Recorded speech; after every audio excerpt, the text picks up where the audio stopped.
afternoon, Encore and Fama Kumasi Online TV, Friends of Ken TV, and Tik TV, Ashefoni, and Media Descent Uncle Wadom, a idea net day no be around where Din ene nana ya sawa de yakoso o man Ghana and asabe mababa snafidi manum siam de eso mo se show don jumedi me share wonya subscribe ma me share video we e ma oni ebe ono so share efa ma obi foforo na comment section ase no adwenche biara wo bia no do adwenche afa honom e de ama me eba ne show don jumedi ya de be so mo Mondays ekosi Fridays 2 p.m. by 4 p.m. na ya de a chese ya sorry every jumedi ne so ene Wednesday so de tradition ade da honom communicate ebe ba be kame ho e wo fidie manum se naija ya twetwe enkomo e de afa wo man Ghana so e na hana ATP oba bet na se na nsema ba won krata ne mu no wa ba aba be pensen ni nyina mu e de amaye no comment section na se a e ya de post no e da ho no minti na MPP amanye ko aba wo mo ba beto no de wo sefata se wo lead MPP party nanim no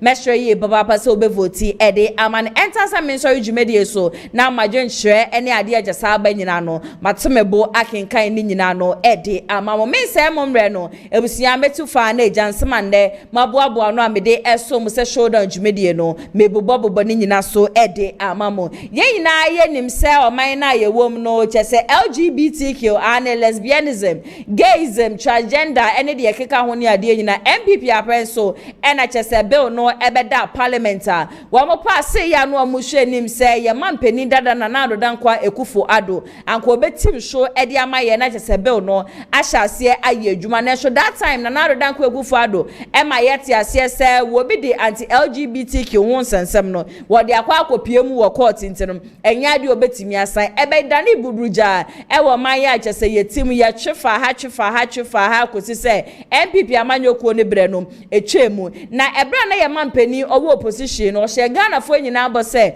wo banko ade anti LGBTQ bill no wo be hye se wo de ni kokromotim ebetim so last week mu honom na chese bill no yi wo msa so raise this whole bill issue no e wo parliament house a chese minority na just say MPP amanyoko no wo mede wo ma no etu mu e ka che ye mampani se ebra no wo opposition no na ya ade anada ne de nyina no wo kase wo ba power nko ade wo be sign it wo mesere ne ye papa se de wo mbetumi aye bia no wo mo ye na wo mo hwe se anti LGBTQ bill la be ba be pie mu parliament no wo mo betumi assign na ebusia anso hono ma ya ade anede ye majority leader Mahama Yariga wo de nsem bia ba bonte a wo hwe se anti LGBTQ bill adane sensem bebre na ewo nipa bebre na ashum no wono de wone ye mampani na John Dramani Mahama ehiem wo matena se atwetwe nkomo edi nkomo na ye mampani Mahama hye ne bose the moment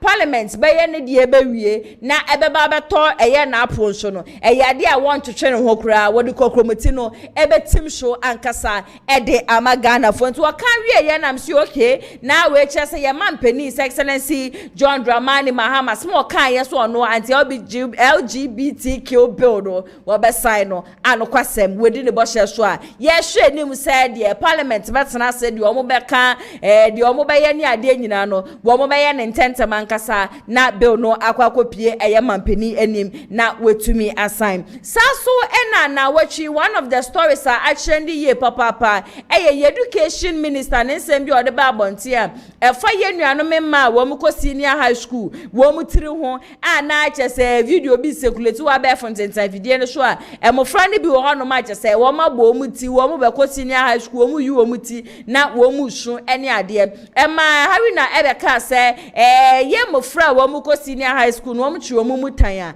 a ye ade wo bi ya be yi niti enye tifu ye ene wo mo de be ko school mu akwa sua ade na we ani ye former education minister wono so ede ensembi atudwa na edutwum ne nsema ode atudwa no wo se tifu ye ebushia ne education minister kasa wo mo mfu aso na so wo mo nji wo suku dem no enye punishment bi ene ye punish mo fra ne so wo mo nko no mo yi wo mti na mbom no de di kan personal hygiene eboa mo fra na kasa because obu ho no ma wo kotena suku dem 2 months ni ade ni tiri nwa husiesie ni ade ye na so ye ni se senior high school bi no hono ma government school ye was saloonam e mako so omo kwa akoye wo muti omo ko wo hye wo muti anase bibi da bi saa de no ebi ni ye mai muti according to your former education minister Honorable Educhum was say this so emanyi wo muti ansa no wo mako senior high school no enye punishment kra na mbom no eye safety and esaso eye discipline and afeso esaso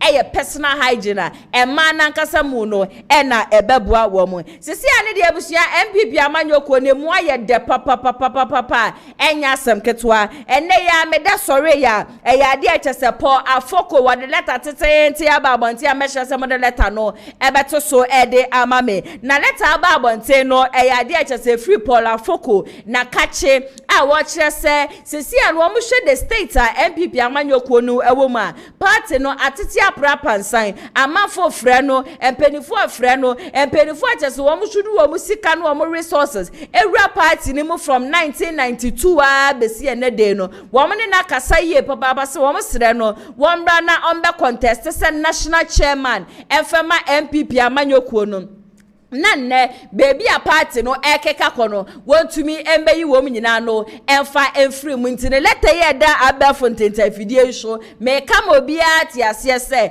Paul Afoko decide say 2027 NPP amanyoko no national executives abache se ebe kwosho no wo beba no aba be contest se national chairman se chairman butedie wenya aka se wo mako election wo mako hwie MPP party na guntu ono chairman butekura de enya de wo be contest biom 17 menso anu anko ono ene ye MPP amanyoko ni chairman na nkasa no ebuhia ye hu bebi a wo de afantie na chairman bute etire mu e de amano no ono so decide so ono so nko biom dia ene na say Paul Afoko why ever ready you see I keep say national chairman Eddie ama MPP amanyoko na side bere kro ya and a chairman won to me wono so nani abedi ajeso wono so nani die kire busua wono so ehwe se wo benya akwanya no na asisi anu on regional chairman biom na waba be national chairman ba me amiti he busua se wo bisami asema meka kire on say when it comes to national chairman the brene padia anka Paul Afoko or sefata papa chairman to me as regional chairman Grebusia ye unity na yaba be hu na how much more say oba be press or be national chairman yes MPP party no election we ya wo mo be 2026 no ye mududu na ye hu ni say election na chese mu odi ankasa ba trust me say drew say wo mo be select executives ni ade a enu de mu be hye ne mu kura be de kura no e de ase ye de ne de ye hu a be hu na Kennedy nam ha no o ka ne nsem na BAWUMIA nam ha na ye du chu me so nam ha no se no mu nyina no wo mo to papa so sa de bi edu si wo mo select national executives da just say de be koso okurom ha no ebusia enye asem ketua kram na Kennedy team wamo show eden sembia babonti a wamo kire se kamia kwa yese abeya wamo kwa to nyame ya adoma next year enipa bebre na eye propaganda ebra Kennedy nama wo ye campaign e ka kire amanfo de wo ba obeba abeye no amanfo bi shunam na wamo shu de wo mani abede na de emfa ho edin se ye ne ade en wamo ye nti this time de Kennedy akompre ko hine Japan ni team say can ye wo beye and stop accusing people and into ton one sem kire se mention moto abama me a meba be yese na saa edidi atem ne propaganda ne ade abusua ekoso ne ade nyina no wo mo hye se wo mo de ne nyina no ebeba na wieye na dwumeko abusua ne de wo maso mase a medi so down dwumedie no ehwomo eye Lionage Clinic GH and yade biara abusua eda so a wachia bra wunya no aduro no me kanfo wo mo ede ama day say ya diabetes say ya ulcer say ya arthritis say ya infertility say ya fibroid you prostate cancer ni ade be ma so de anopa kokudo so ni ntumi ma maache weni bo oba ajapade so na pepepepe na just wa pepe ade egufo anasa wo yo ba wo ma asem no ma siesie mu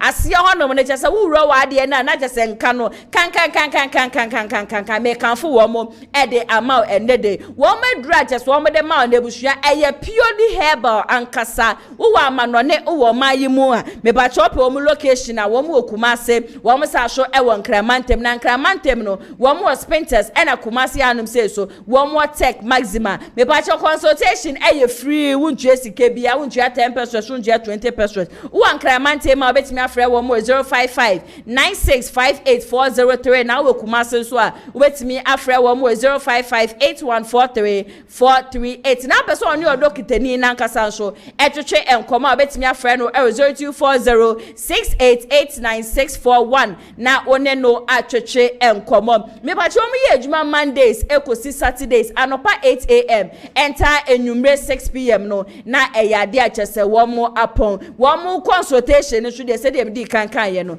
eye free wuntu esike bia nti yade bia reda asu bia no me kanfo wo mo ede ama ko na koje wayaresa ebusia video bi esekuleti ewa be fonten video no shuan.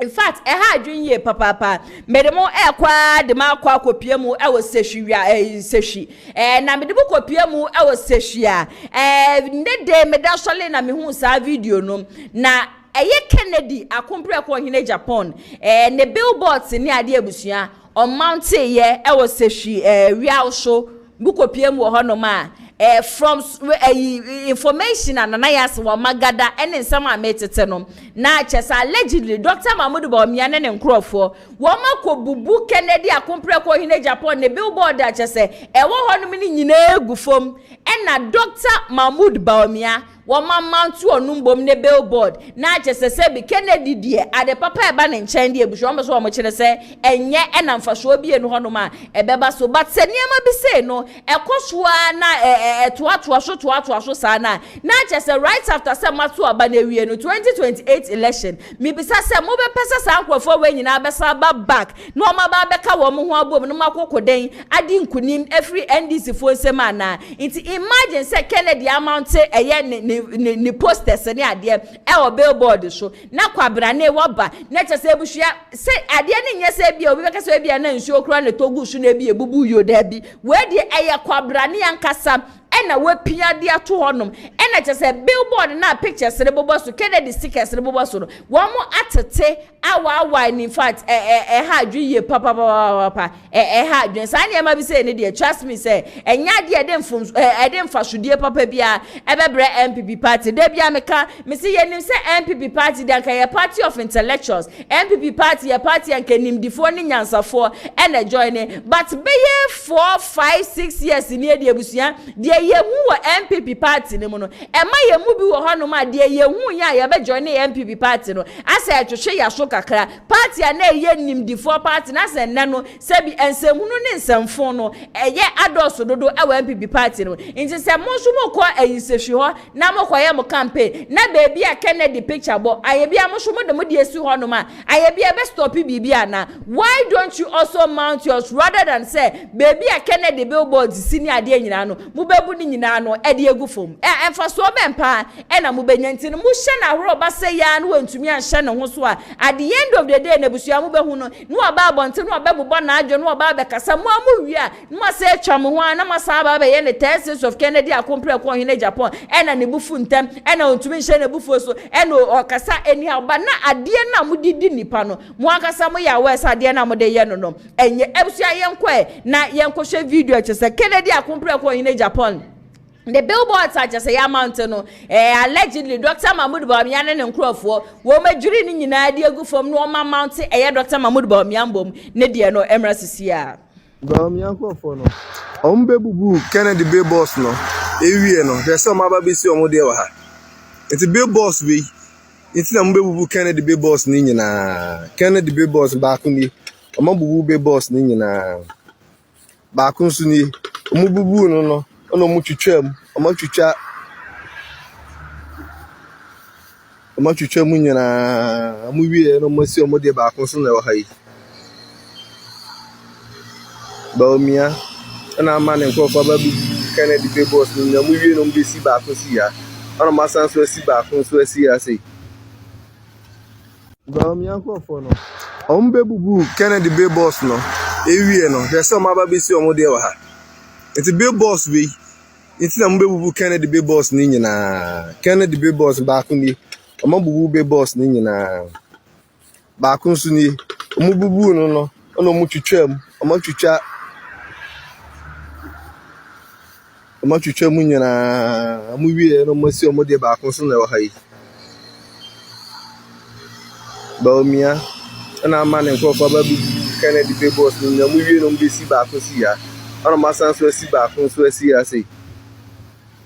Ebusia video no ene yakwa akwhwa ba no mama yenka no kres ade we pa ekoso wo MPP party nim de enye kama big space pa na da ho no ma se Dr. Mahmoud BAWUMIA mpo obepie mu kura wo sehwia anase nkrofo amu wo sehwia mu support Dr. Mahmoud BAWUMIA mu betumi ede ne posters ne ade abubo ho no without destroying the next person ye ba betu 2024 aba nti anye bia ye hu baby a se MPP for amount wo mo de na NDC for so amount wo mo de wo ho no man esi wo baby bebre esi were a lot of places. Why do you have to destroy someone's own just to mount yours? In fact, Dr. Mahmoud BAWUMIA team, ya be sire mu ye papa say baby asa ho internal politics. Baby amode air funny baby amode kono. Mu be tie break e wo hono mente sa de a mo amani to Kennedy dada so strike here de be kwohwe wo krom ha no. Enye asem ketwa kra. MCA metu ansem ne so e de amamode a na chese NIGEL GAISIE de obeka kire Ghana fo nyina say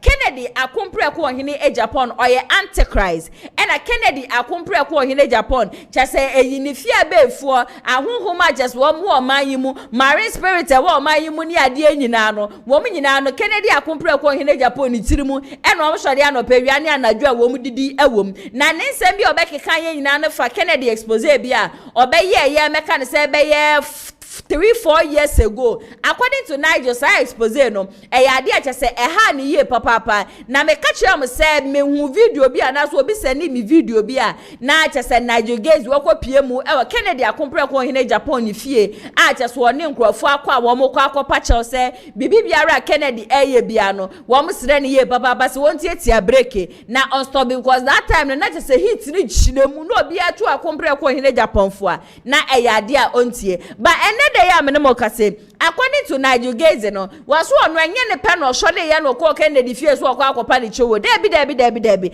ase ya sofufo mpanifo bi a wo mo wo man mu en wo mo decide say Kennedy edi videos ni audios bi ba bonti a sansem ni nyina no na eye ntro enu nti enaja wo mo ko ye say wo mo ko na wo mo akwa akopa ne chewo na wo ko ye so kro akopa Kennedy chewo no ensem bi a che say ene na ma ba fontentan fidie no so de Kennedy dia ye no ni ade no se de papa kasa no hu na je abusua obeso wo kire se asuchi agese free trade ampo nyankopon ho no ma je se eba Kennedy so no enya so tweketoa ono anatu nanum tuo so no wo ka se obi eno ono mo betumi agu nyankopon asole dai but this same NIGEL GAISIE is telling Ghanaians say ade na Kennedy akompre ko hine Japan ye mre bi etwem no ade je so ogu na asore je se nipa doma na owo no sankrofo ni nyina no efri na asore dem but yeti he ye busua ye ni asore bi ti se Roman from Islam me de ye mfa to wo keke Roman asore ba ye busua nye ne ba asem Roman asore mi no mienu ye ni mi Roman fo enhye nkomi mefa megina no men kan cha o ma me ye befo o papa ye befo na na bi na ye ukwo Roman na so de a enter say ye 1 hour time nso no na busua wa sole be 999 times de bia so wo munya nipa fofra wo mo kɔ Roman na sole nti Roman na sole tete ajas wo mo nya nkom hye bia kra no onipa da se ni bia ntumi angu wo ma sole how much more wo NIGEL GAISIE de bia wo se nyankopon wadan bibia didi a kyerɛw ye penkrofo wo ma ni ji nkom hye ho ye papa abaso abusua nka ye ma nti nka NIGEL GAISIE ni abede na Kennedy gu na asole Kennedy gu na asole anko obi amma nko de nka wo nkom hye nko anti no e osanka nipa dom especially ema eba no mu bepie mo wa asole and I am so sad say anye NIGEL nko na Kennedy decide e wedi no but as a NIGEL na ade na kona de che ni ade ka bedu kobi mpo omra bonte meka za bedu kobi kura no ada but when it comes to NIGEL ade che any ade sebia no say wo magana fu hu the evil Kennedy akompre ko hine Japan edidi na ne say watch until this time ne de o se samre no and one kasadia it is time say wo no NIGEL GAISIE be strike na menim say de watch nyina ne say MPP before be to ba January 31st ewie na wo mo to abade wie na sa akompre ko hine Japan ni nkunima na ne bia na obɛkyɛ court proceedings so dia wa hyase yenkwe na yenkotie Nigel Gaisie nensem no emra sisia. Now man of God called me, say yenko ho ne yenko calming it down. And he says sometimes when somebody is a dog, you pet the person to cage the person, and at the appropriate time you deal with the person. Somebody I say, I'm not one of the cowards, though he doesn't feed me. And he can feed me. I'm not one of the people he feeds. Yeah, I said senior men of God called me. Yeah. Say we had a tip that he was going to lie on certain senior men of God that they were homosexuals. You see, the pain in me concerning that man, a lot of people don't know. He would have crashed it. You see, the church is a spirit which no mortal man can crash it. But you see, we're good in you know me all the way from London. Me a crashing. This man can sit on TV and say I'm a murderer. My case are in London. You know me in London. You've not met me anywhere. Utiniko gu or buy my yafi. See the make up poasie. One will be a me bay suffer dead and midi meko any way kenke sa fancy kenke. One will be a cop poasie or dimeko any fancy kenke da. I mean, it's ridiculous. Now send people's investment. You know me all the way. You've known me over 26 or 25 years. Same patriotic as here. And who does that? Who does that? Uomba. Ya did you buy out there? Moja do mu efu sane. Ya did do a out there. By paying for sorry or phone sano. Now so here on sir. No, that man, no, it's not right. And you see, nobody's speaking sense to him. Say he should do the honorable thing. You see, there was a politician called Edumade. Let me, I'll not even use Edumade. See, Otto van Bismarck, you. Ebusia Nigel say obi enu hono ma wo tu Kennedy fu se onya de pa Kennedy akompre ko hene Japan na kasa so obetu nanum tu so wono won be pa cha won ne no aba be pa cha wo kire san se ade biawura wo ye bia no na eye puo obi a woni bia ni ade jasa asofofo ebi chinchin wo mo nsaje wo mo dan ni ade free wo mo nsem asofofo ana muntu electricity bill asofofo ana jasa motoka free obi memu be pie mu o man Ghana na mo mpese mo betu duty no sa fake prophets no eno solidity ezisi nipa na mu na betu de num to say ono wa be pacho wa me na ya se wa miti hei ene bia me betu akompre ko hene Japan fo say ombra no be pacho wa na eno ono no wasaka say enye se wo be so wo be ya mampani wo krom hanti ene bia nsema wo Nigel Gaisie wo ka say ena Kennedy ya antichrist we gu wa sorry na wa sorry de etia ne ade ene be ma because he wants to become a president in this country no the way me ka gidi no be pacho o say there be he's so stand by his words. Whatever he did in the past, Tibiano, still now, Ojina ho. Na no da mitina fidie ma me ka say, me baby am quite sorry. Maybe I'm quite sorry. Nigel Kennedy akompre ko hine Japan. Wa megu ma sorry. King's Life Dozer Church. Kennedy ama me ka say, me so for Reverend Asari akodi bonisi wana so akoye bibi sentin. Oba begu na sorry. There be ebi ensida. But definitely there might be something that Kennedy akompre ko hine Japan no hu yenti a ema ne yes ani ema we. And I am so sad to say Nigel Gaisie, you never spoke about this in 2023. Wo mo be ko flag bearer race. Ye nim baby a Nigel free by ye hu ya ne say sometime na Nigel ba be gina ho say Kennedy ebegu na sorry nti no. Kennedy o ma ye mampani wo krom hada. Eno nkwada wansa nka ho asem bio ma ye sa si 2025 yimu a Kennedy sa twi ni ti so be ye flag bearer. Ena Nigel asa sorry die tie abusua ogusu a wa yes aniema we. I understand the pain he is going through because I am a papa and can definitely I'm going to sympathize with him. It's whatever pain he is going through no. I am understanding that but twedi aponyankopon na ye shom ne abusua ebre ye crucify ye mbisa ye ho se bode be no odi ye.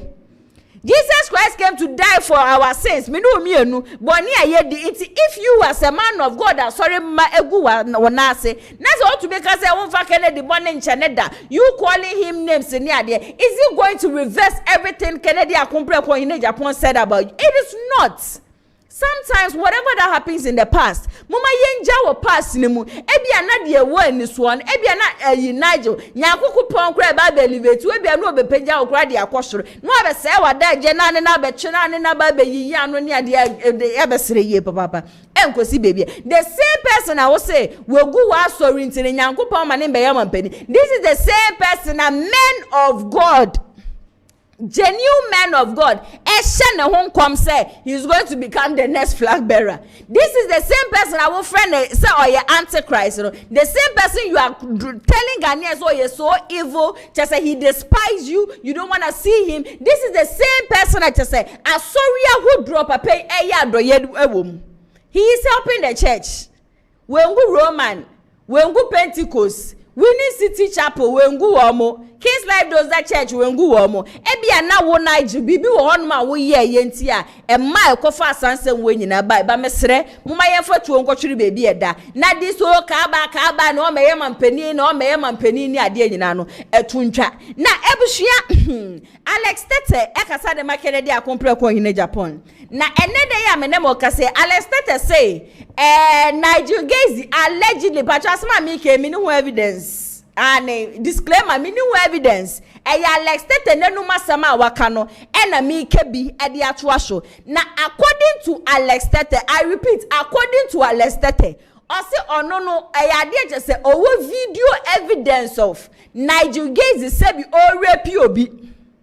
Allegedly, Alex Tete say onono kura video evidence Nigel Gaisie rape obi na said ye wesi for to ne bua make allegations na bushi allegations no eye manu durami akasa meti he mi tumi nka na wase say Nigel Gaisie sekere dia ye ne boni bi ntino twedi amponyankopon be panish ne dia enye na nipa e wo say Nigel ni bufu ne ye papa eye osofo agena sare esan say osofo agena sare na mre bi etwem obetu nanum tu obeda Kennedy akompre ko hine Japan na say oda na se ye papa wo sa na expose say obe expose asofo for esan say baby anu wo mkekanya wo mde nyamesome kwa akoduru no na yade na eye tan baby anu wo mde nyamesome koduru na yetumi kofa akola keto na yede na begina ho na ya akola ne semi ye befo na yese ye ka tro obi a chese ne maami abra wo ne ho aso maami ye befo maami na oye oni ade. In fact during that time ne de na ekoso okroma nde busia na ye nka nokre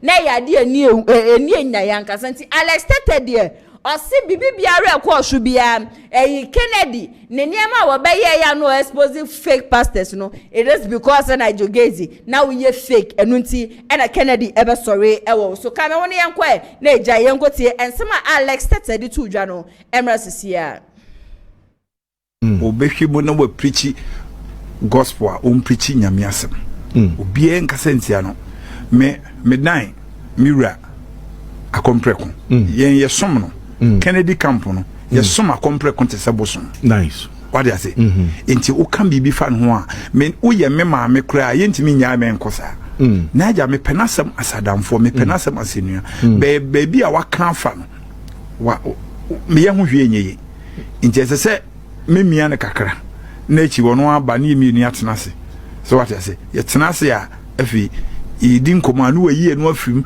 just say oh you're nice very handsome man obi ani je no be ne kasa anye ese oba from ne kasa anye osofo de ohun ebenard ohun ni posture na o de ba ha no me sofo nti na me kan me obi ti say your friend is saying is to danaba me godfather is to ne kan say Kennedy ayesi anka me ma me ya no da James Bishop James on ne kan sa ka me ma da ana so say bon sine kan ya be na jade so no na wo repu bi oh David me wa no Alex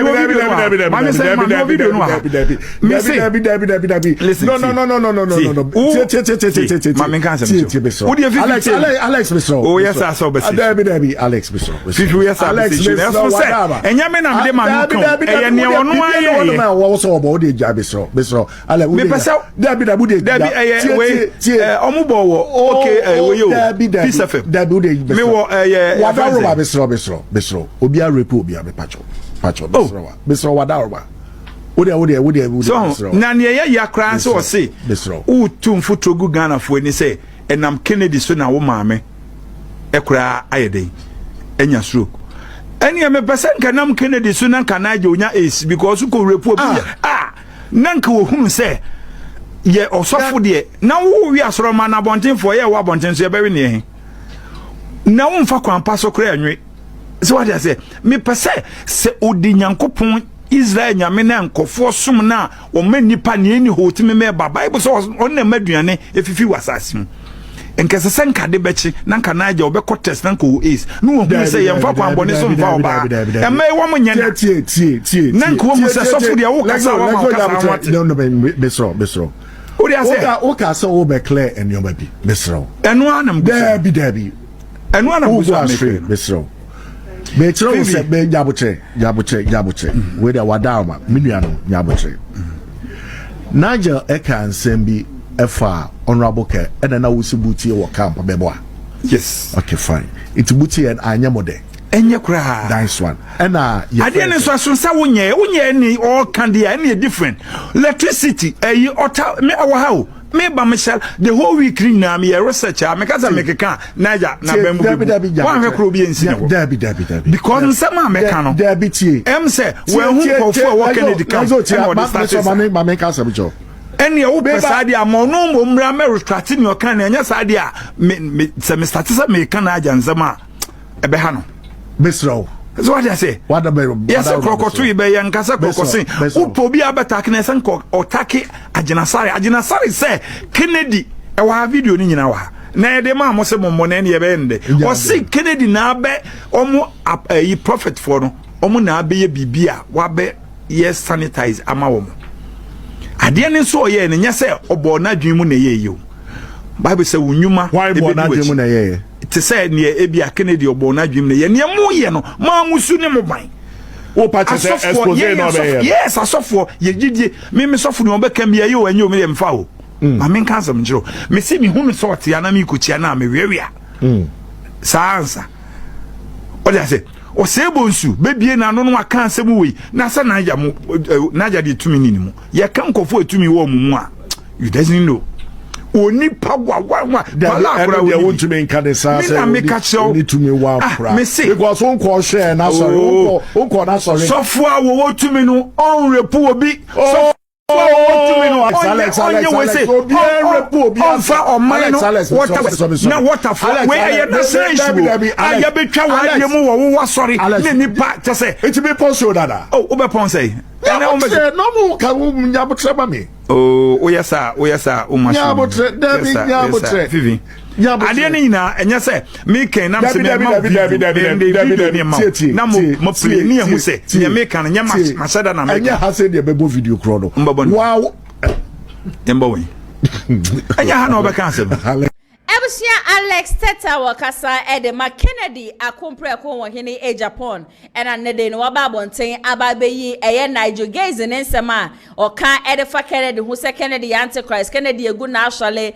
ena enam Kennedy shuntin kan ma me ye nya stroke ni ade Alex Teta say ye Kenya me difo wo mu okrom hanu say ya chese wo mo de twede aponya kopon twetwe nkomo director eni kwan kra se nka NIGEL wo ben hu san say NIGEL GAISIE nka ho kra ena osho wasa so make allegations to say ade a chese NIGEL GAISIE woni oba bi kura akoda yo repi ne ni ade a wono na kire say ade a owo evidence chese Kennedy team no edi ebusia oba wo ma no na se bi efiri wo mu be bi ba na minim se we ya chese Alex Teta abeke de ya NIGEL besa so ababonti aba respond ye san say NIGEL de wo so one ne nyankopon wakọ apam na pam one ne nyankopon wakọ ne say Kennedy akompre ko hire Japan o me ya flag bearer wo MPP da and on sanso emeye mampani e wo krom hanum say de biara da me go so aka chem say Lionage Clinic GH4 and and there wo ma so ma sia me di show down jubedie no e so mo ntino mo na mbese da kasafoni ne no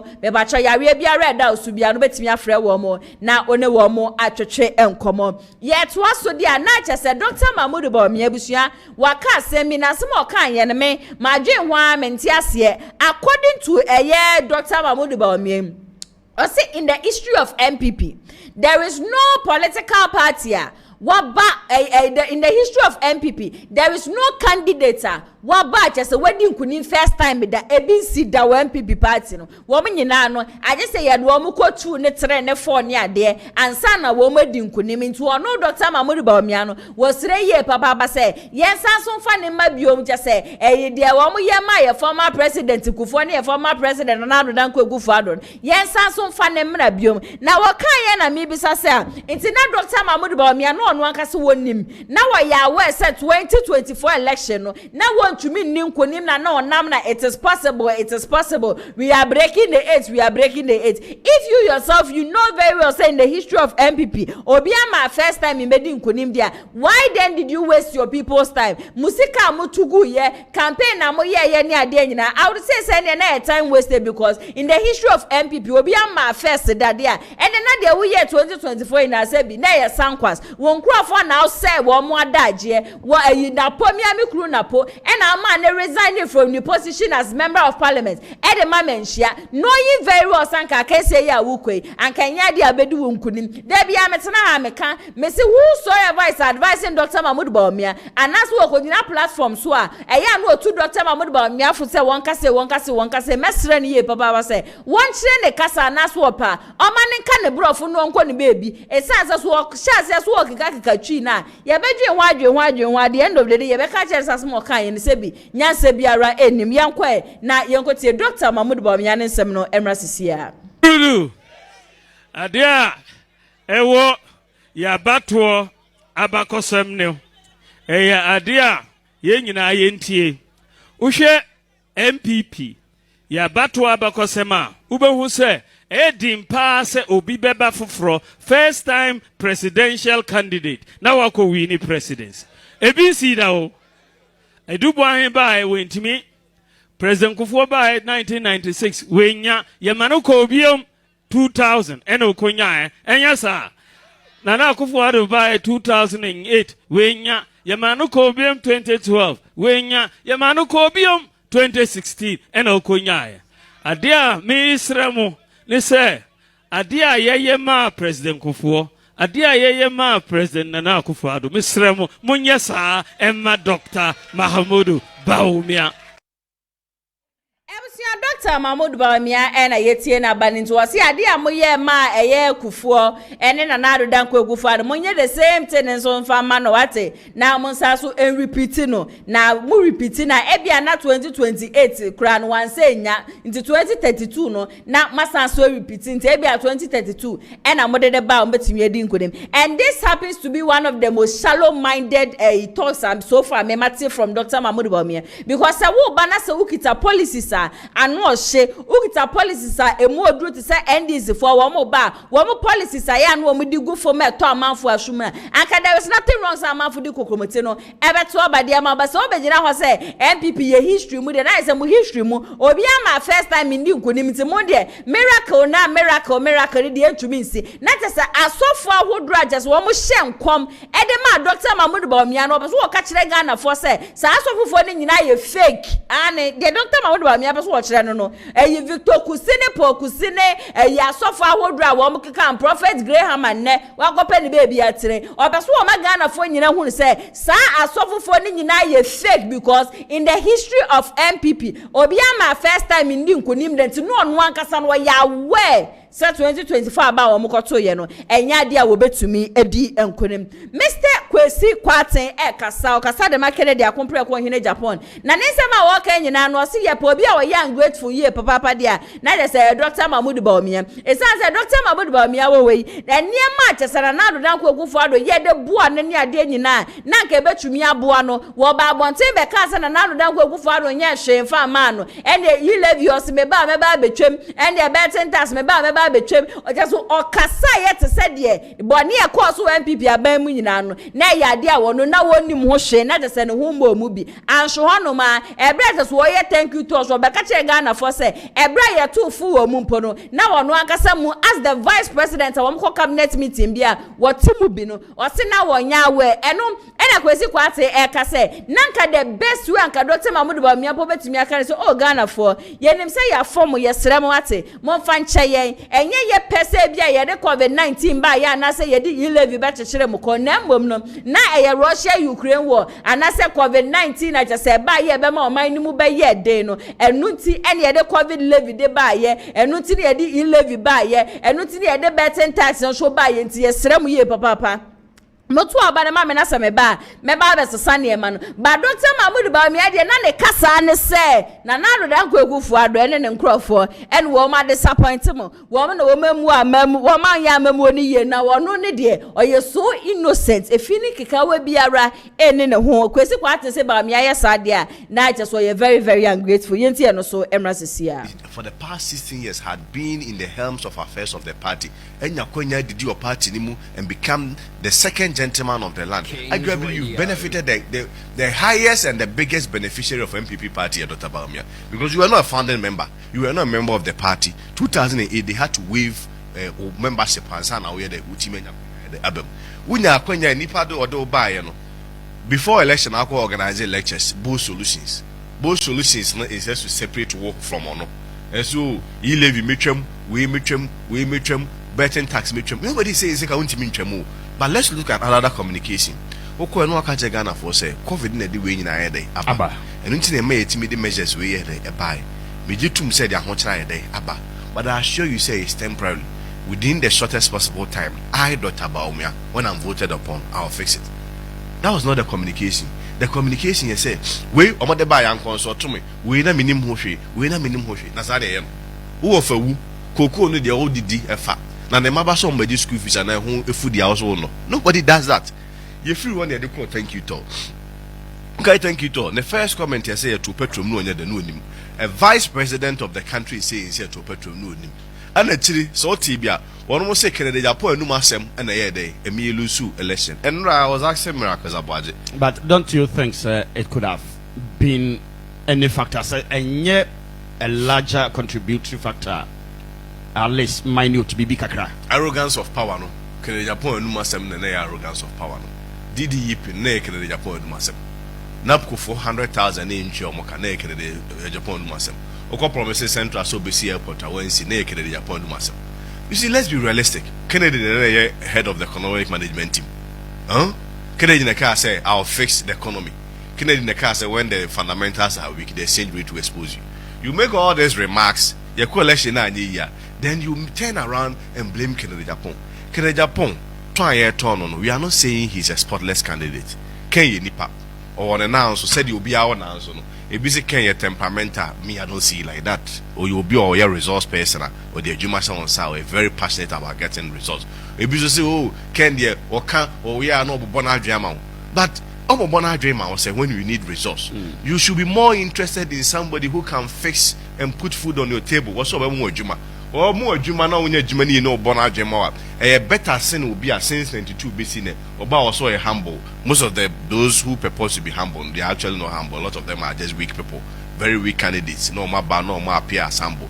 No about within from 92 till now, your unemployment issue, intimate fix say, your health sector, intimate fix say, your rules, intimate fix say, then the Pakras have a catcher say, or no, you're humble, tear the trouble mom. Ken is not a spotless candidate, but we are saying, say, yeah, they can turn Sanyeni with all the other candidates. In 2028, Ken has a better chance of winning the elections for us. And we can just say, Ken not transfer, Busan and some will be say, we say, Ken not transfer. Does it include when the fundamentals are weak, the exchange rate will expose you? Does it include the DDEP? When they fail to pay NAPCO, does it include that? When Omokoye promise a man where he central for say Mudada assembly airport does it include that? Can I start at number 1 week? See, one more new home free, let's face the facts. Know how look at how there is a miracle about the address Ken.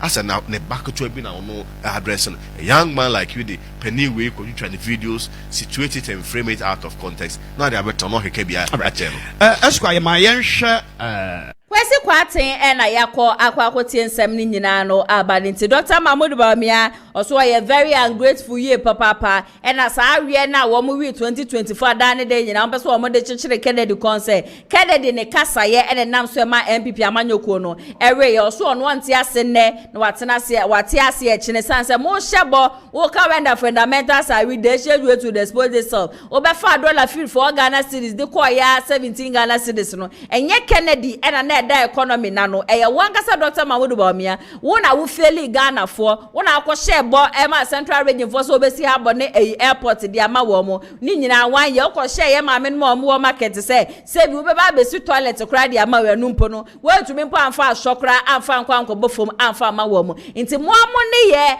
ene jese mo kasa ya na jese ho ntene ade ena amamanfo bebre na amfa kokromote no antoaba amfa amamo ebusia meto aso di amamo dia na jese last 2 weeks Friday na beto apon so say ade jese 63 MPs wo mo nyina no endorse Dr. Mahmoud Bawumia ene ye nim so kopie mo parliament house jese MPs no wo mo ye 87 nti 87 ni mo no emu 63 na aba bontia wo mo aba be doze Dr. Mahmoud Bawumia na endorsement na chire ni sembebre na abobo bae ma me be ka chire mo kra se yesi ade jese MPC wo mo jijiji sike bi 20k ni 10k ni ade bi ene hyehyehye wo mo ho a eno so no wo mo ba ye be yi ano na wo man kwaji sike bi ane ade ene de ya me no mo ka se out of 63 MPs no result am saka ni se 29 ye nkrofo wo mo wa Ashanti region na enne no ade jese wo mo agasa kwa ba wo ma bebubo di se 63 no ya wo MPs na hudro na wo mo support Dr. Mahmoud Bawumia maka se the people who endorse Dr. Mahmoud Bawumia some of them they know very well say Dr. Mahmoud Bawumia ntumemwa Dr. Mahmoud Bawumia is not a rightful person to lead the MPP and also ya dia chese seka be ka kire Ghana for say 63 MPs o mo endorse Bawumia ye we bi wo hono ma chese Kennedy akompre ko hine Japan the campaign ni ade a wo ye nyina no sankrofo na atokas wo ma kike sika bo ma tokas ni ade e de support Kennedy campaign ti ene mi hu se chema wuntumi ne nkrofo aje so wo mu ye wo mu du wo mu dwuma e we Kumasi a Women TV wo wuntumi TV sorry wo mu to wo mo ka se 63 MPs na wo mu endorse Dr. Mahmoud Bawumia no dodo na wo mu especially those from Ashanti region no wo mu nyina na nya atwom na wo mu no mu ni Bawumia kam na wo mu ni Bawumia kam ba e ba ne say e de wo mu di e wa sankrata ne mu nyina ka me ho ne yenkɔ na yenkotie ne nyina no emra sisia obi ba frɛ ama reasons why the maker no enye no kre me mfa ho de minim and now within me minim say eno no and in the coming days I will come and give reasons edi amebebo no nobody can convince me now a chance minim bibi abetumi asesa but the tears say send the part 29 omdo buy from Ashanti region no Kwabiri East MP oni Dr. Bawumia ho mia minia penny me high school mate kwasi jamfio nyina champon oni Dr. Bawumia ho oni Dr. Bawumia ho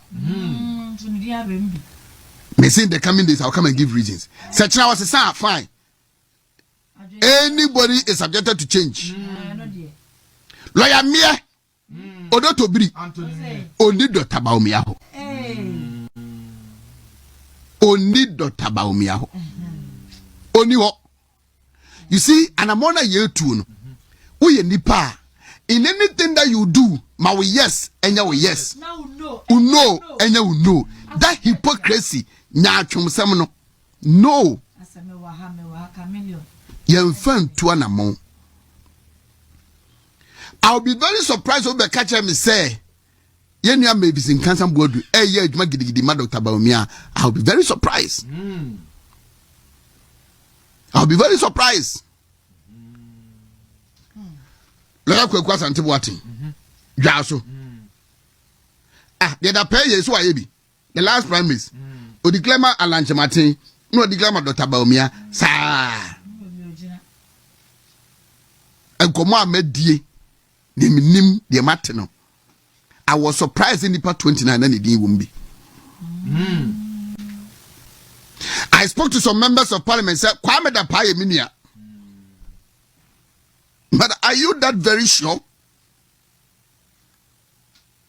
It is on people even send me messages. Minim say no be na asmo so me hwe. That panam so no kre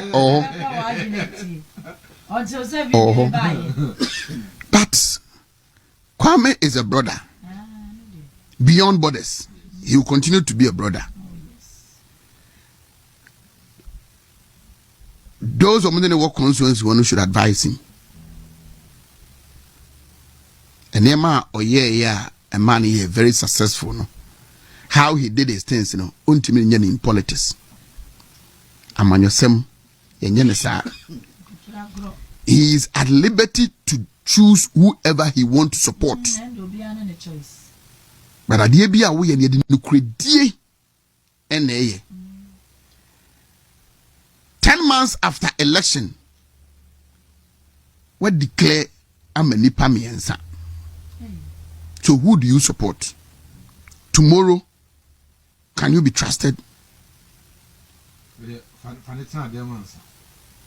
Dr. BAWUMIA, Kennedy AGYAPONG, and then back to Dr. BAWUMIA, and then Brian Champong. When you do that, any parko will declare mono ebe home you. It can even be an NDC. But an amobia ye to biano. Let your ye be ye and your no be no.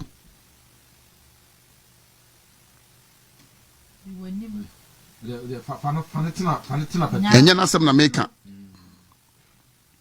Enyana sem na meka. Politics. Ade ba ko a eye priceless ewo mu. Eye honesty. And to win somebody's trust.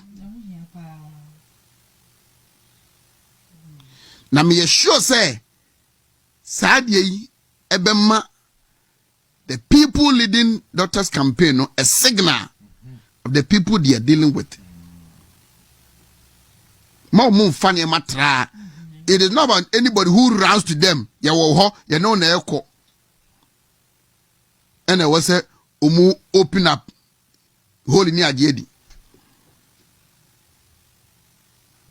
Doctor will win this election. Win this election.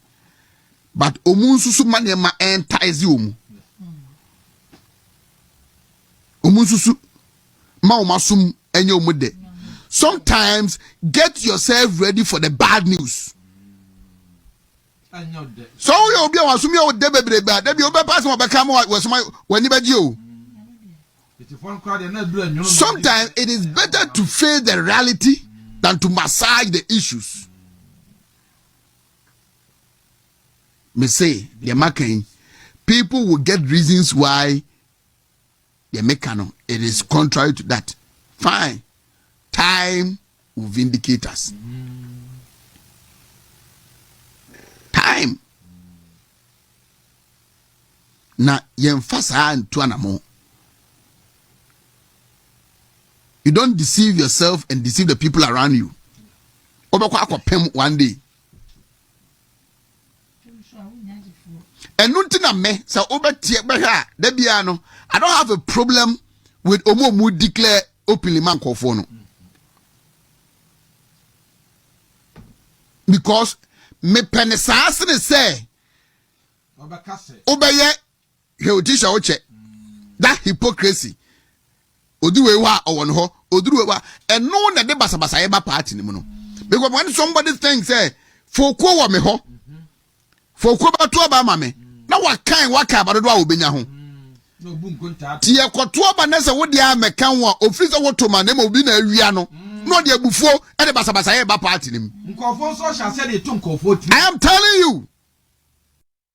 Ohini banana esi edu ena sabre yakọ akwakotie na bana mo a mutwa mo be ka kire Ghana for say mu wo 63 MPs e wo mo nchen mo ni age mu bose ni ade na afie ba ne say na na de wa fa pen ne paper make a long list kire say even in Ashanti region kwa the 29 MPs ni ba bebre na wo hono ma wo mu ni Dr. Mahmoud BAWUMIA camp mo akasa na mu no mo ho ena mo aso ena mo sre hana ATP atena seja ensama aba won krata ni mo wodi ni nyina no esom ye Lioness Clinic GH edebusi o masomase a me di shoulder dwumedie esom wa mentwa me ho sima me ba na eja hana ATP de ensama aba won krata ni mo nyina no wa pensempensemu ede amayen Abusia yare bay ena hawo and get to brain no me come for Lion Age Clinic Ghana and Famau ahankwa na abepie mu a ye de bibiduro esan yare abusua se oba bepie mu wa hase ya ye so enam yare bi te se syphilis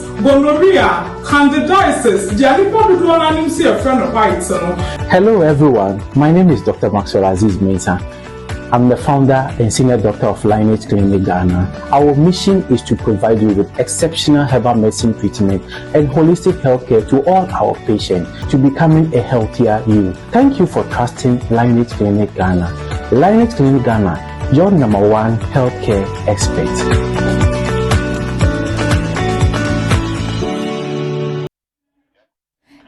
Lineage Clinic GH na wonu wo monhwehwe nkomo na yare da osubia no wo mombua ema weduro papa ebetumi agyo ATP mama wakwaba na ya meje so bibia bokode yesu adom na nso e oba de na daro ma mensumi hu ye papa nsem aba won krata mu no pense mu maye okay ene na wie ma me fa the Ghanaian point e fa ma yetiefo ni ahwefo nyina kwaba e fa mra ne dey showdown jumedie so nene e wo the Ghanaian point so ne sekratafo a toso miensa ewo hase no nyase ye mampeni JDM ni foni eda se sanso na first lady so foni eda hazinato ni foni eda hawoni onua ma ne nua be ma ni nyina foni eda ase na ni nyina eye biche kese a esabo man Ghana ese yetu ye ni ento obi animai eye na kunadu agema ese wada ne bonkum so no ene ye mampeni JDM ede ya konsem ekode koma ye mpenifo na se busuafo nyina na wei ena krata yi bo ho amane se Nyankopon bo ye maame wababa be somo man Ghana ye papa anti state barrier ankasa de so ankasa ene ye be ye ede je maame kwan se de be ya wobekwa no akwakoda ya Abraham kukun kama na dacha samam no ye nyina yetimi akwakohia wo hono mene kratai ebo ho amane e wo hase ewa kratai ye mu na se ato is forcing ni foni eda hase yankasa na hwede wi a na ni esima bre na na krata yi bo ho amane se from January ya besi na me na okase na dollar no na se ehuri kwosoro akasa because MPP amanuko no ma dollar ne kodu 17 Ghana cedis na so mo ba ye no mayidom ho abo mo modin a amese dollar na tima ba form ma yesidi no ejina plan yankasa ento mo besre eye o man Ghana fo nyina na mo amode dollar edi dwuma e wo man Ghana mu ase obesrom se yesi a nesidi no ahoden abem enti yenyu su yesidi na enfanto ne mamu asukusu ahodo bebre na wo honma mode dollars twa mu school fees na ato forcing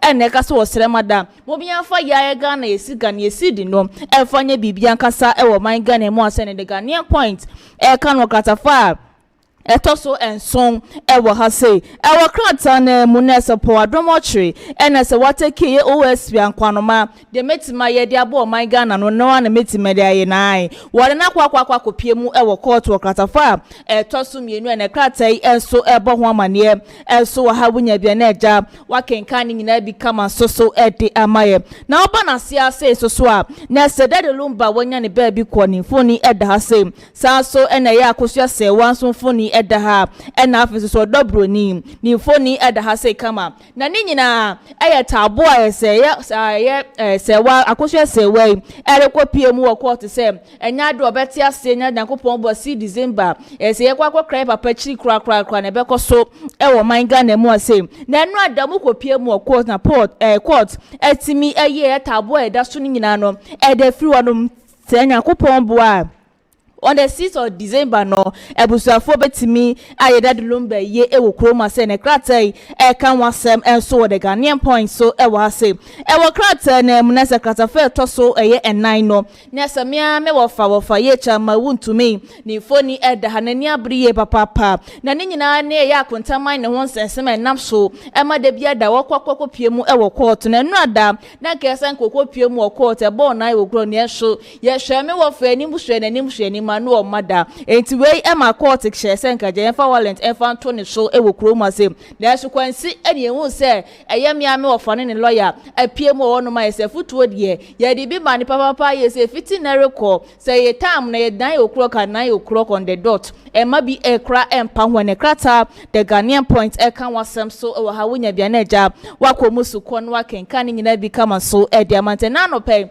ensema the Ghanaian point e de eba ye enso eno no Medeo kwa the Accra Times na be piemo eso wa hase nese po afoko ni foni edda hase kama waje ne sepese a wo seresere klatafa etoso miensa e wo hase eno se baby MPP amanuko na duru no ehia se yeja yetimi MPP sa so solidina ne naso biem apacha na ya MPP amanuko na nyanda bi MPP ane enim ne kanetete no enye ne se yehu na MPP sesi ano ejesi ano wo se eba back to MPP amanuko no wo ba nye se wo ba ne sapan kwa bi sesi ano eye chema shi eye race no wo ginamu gidigidi ankasa ene kratai ebo ho amane enso e wa se sanso na ye nana kunadru agimaya wada ne bonkom so no kratai bo ho amane se ye state barrier ankasa ene e ba be ye no man Ghana mu se we de mu ozi ankasa ye ma pani JDM editu dwane ne krata da kratai so e kan wasem enso e wa se ego border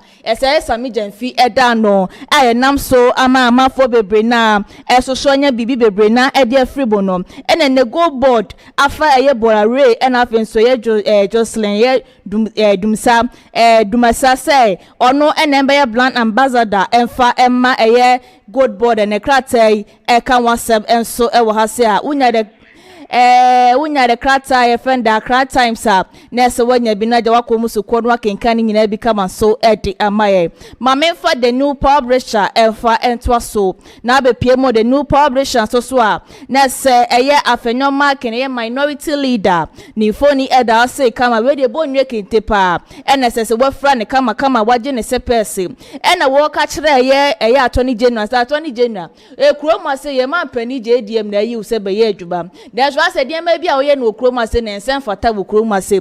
Nina say, yes, you shall man phone sema. As a what shall man for Musema say, be a Yesika and as a BB Cobonier, so didn't copy more quote to know. Now, 20 January, there what time a year camera, what free media houses for net or the cameras in the nest or can summer answer for tap. Way and a year minority leader, ya for no mark and Cassam. I did not a year at 20 January and Indian Ukrainian yen. At 10 year, Papa Pen and Carter, the new publisher.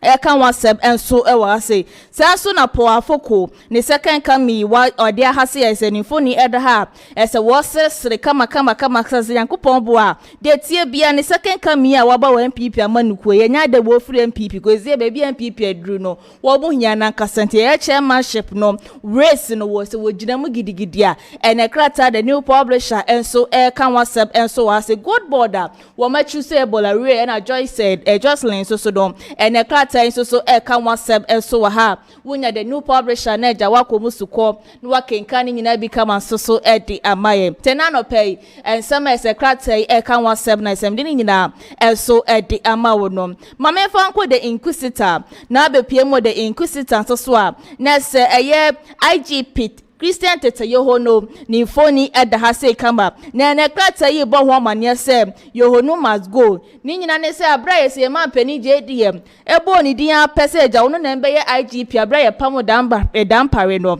ena na Ghana fo bebre na susu gina wono mom kase da bie papa die se wanyina ne sa retirement kra no oba be ko ne ma pani JDM na ukofa ne se won be yo mampe won be ye IGP sese ne krata yi kan wasem se enche bia na so ba be ko retire ni so ko wie ya pe omoma no efri wonom ase IGP no efri wonom no mo peni pa foforo ema ne embe sha wonom ne the inquisitor kan wasem enso e wa ase na oba ne krata fa to so eye enai eni ensia ni so a nesa to forcing ena ne buafu wa pai lai papa na ne nyan se sia no matima boa ama ye sidi na hoodin abeba kasa ento mo be sere Ghana fo nyina se ye fa sidi no enfa to ade wo ha mo amode dollars toton ade bebre na ye monte so na mo fa ya ye sika no enfa to ade e wo kroma se de bia da no sidi no e be gina brane kasa ne krata eye the inquisitor enso kan wasem enso e wa na ya ma quarter ni foni eda ha na ho de wi ni ma yese de sila den so de e strong one pa e na ya GPTR RTU for e de e ma ni se obesere Ghana for penny for se wo mo hwehwe na asem ye papa e ma ye be kai ono e na ye sua for wo hwe e kwan hodro so e wo man Ghana mu wo se nyina ai e na ni foni da ha se e na ya GPRTU for se obesere penny for se de mo for mo na ensi form no mo hwehwe na asem ye e ma wo bo ne krata the inquisitor ka wasem enso wa ha wunya bia no akomusu kwa no akenka ne nyina bi kama so ede amayen mame fanko diligence na be pm so diligence so a next dan na kune do my Rollins ne phone eda say ye de kia bo ho amane won krata nim nyina se nyankopon bo a na ye da no ye ni state burial kasa e wo man Ghana me koso ne ni kunu aba be so mo man Ghana ye papa pe ne krata diligence ka wasem enso e wo ha say Kisie Jaben eye OSP ne phone eda ha say no mo se Kisie Jaben must go ni nyina ne sa manfo bi anatable petition tintintin e de akwa ye ban pani JDN say eni manim ye eye OSP ese yi ni fro no me ne krata delegate ka wasem enso e wa say na ye sa ghost name ha we ne say nam so ama ye gift ware mo akwa pie mu court ade bia da ye de tabo ni we nyina to o mo so ne krata ka wasem wa say to enye ntwayo ne krata delegates esanso bo ho amane enso e wo ha se na oba na siase so a nese Samira ni phone ed ha se e no se Samira watini wagu monten so de ne na si form ese wo ye campaign mu ode yankasa e de ma Dr. BAWUMIA ne krata so kan wasem enso e wo ha se sanso e na eye afenomakin eye pipi amanu ko Yakopon bo 31 January 2026 abato ese mo kwa akoto no e na wono so de na no ababa beto eye frabera race no so ababa kasa e da fa when wo na delegista obetima ko musuko no akenkan nyina nsama wo kan nyina no obetimi atini nyina enso e wo ho no oba ne nche mu ase nsoso a nese dadulomba tabo a nese ne da na yiyo no so Yakopon bo na 6 December no ene krata ka se no ada eso mokopie mu e wo court no Yakopon ya adoma esi ano yayi ede free so a Yakopon bo na 6 December no yiyo no ebekoso gidigidi na nya se bia court no ma di asem na yiyo da bi we de tabo a na da so no e do ma yi ede free no me krata ka wasem enso e wo ha wonya bia na eja wakomusuko no akenkan nyina bi kama so edi amaye na oba ne nche mu wase so na ese man pani dada na no danko akufuodo adu show boy adu gaga Jack Toronto ni phone eda ha se na wo kire mu kasa eye African ni nyina no ye nyina ne hia asundwe ye papa panti ye nyina ye nka bom na asundwe e friend asundwe entimi ma Africa ene delegate kan wasem e wo ha wonya bia na ja wakomusuko no akenkan nyina bi kama so edi abanse na no pen ensema delegate enso edi eba ye enso enonom mame fanko daily statesman na be piem so wa hasin so a na se Kennedy wa hini AGYAPONG ni phone eda say enwa peja ni nsase wo da number 1 eti Yakopon bo 31 January bo kwa koto obada e ma mo nhwe baabi e ma mo nhwe ase ho mo nhwe esoro ho no mani phone ni da hodam fa pokromoti power no e fanto aba emfa ema na ne krata e bo ho amane se ono de ni second come de Yakopon wasla ni wuye papa paint no no de oba for peace and unity e wa pipi amane ko no enya de didi atama e koso wo party ma mudi na tem no wo ba begira bonkuma na se nifa ba be so bia so okroma se wono de asumdie e na wo hwehwe se MPP amane ko no asumdie e frena asumdie e betimi abom ne nkabom e betimi aba ewo party men kratai kan wasem enso ewo ha say sanso na wo ba na sure say so a next education minister ni phone eda ha say this week wo trend ye papa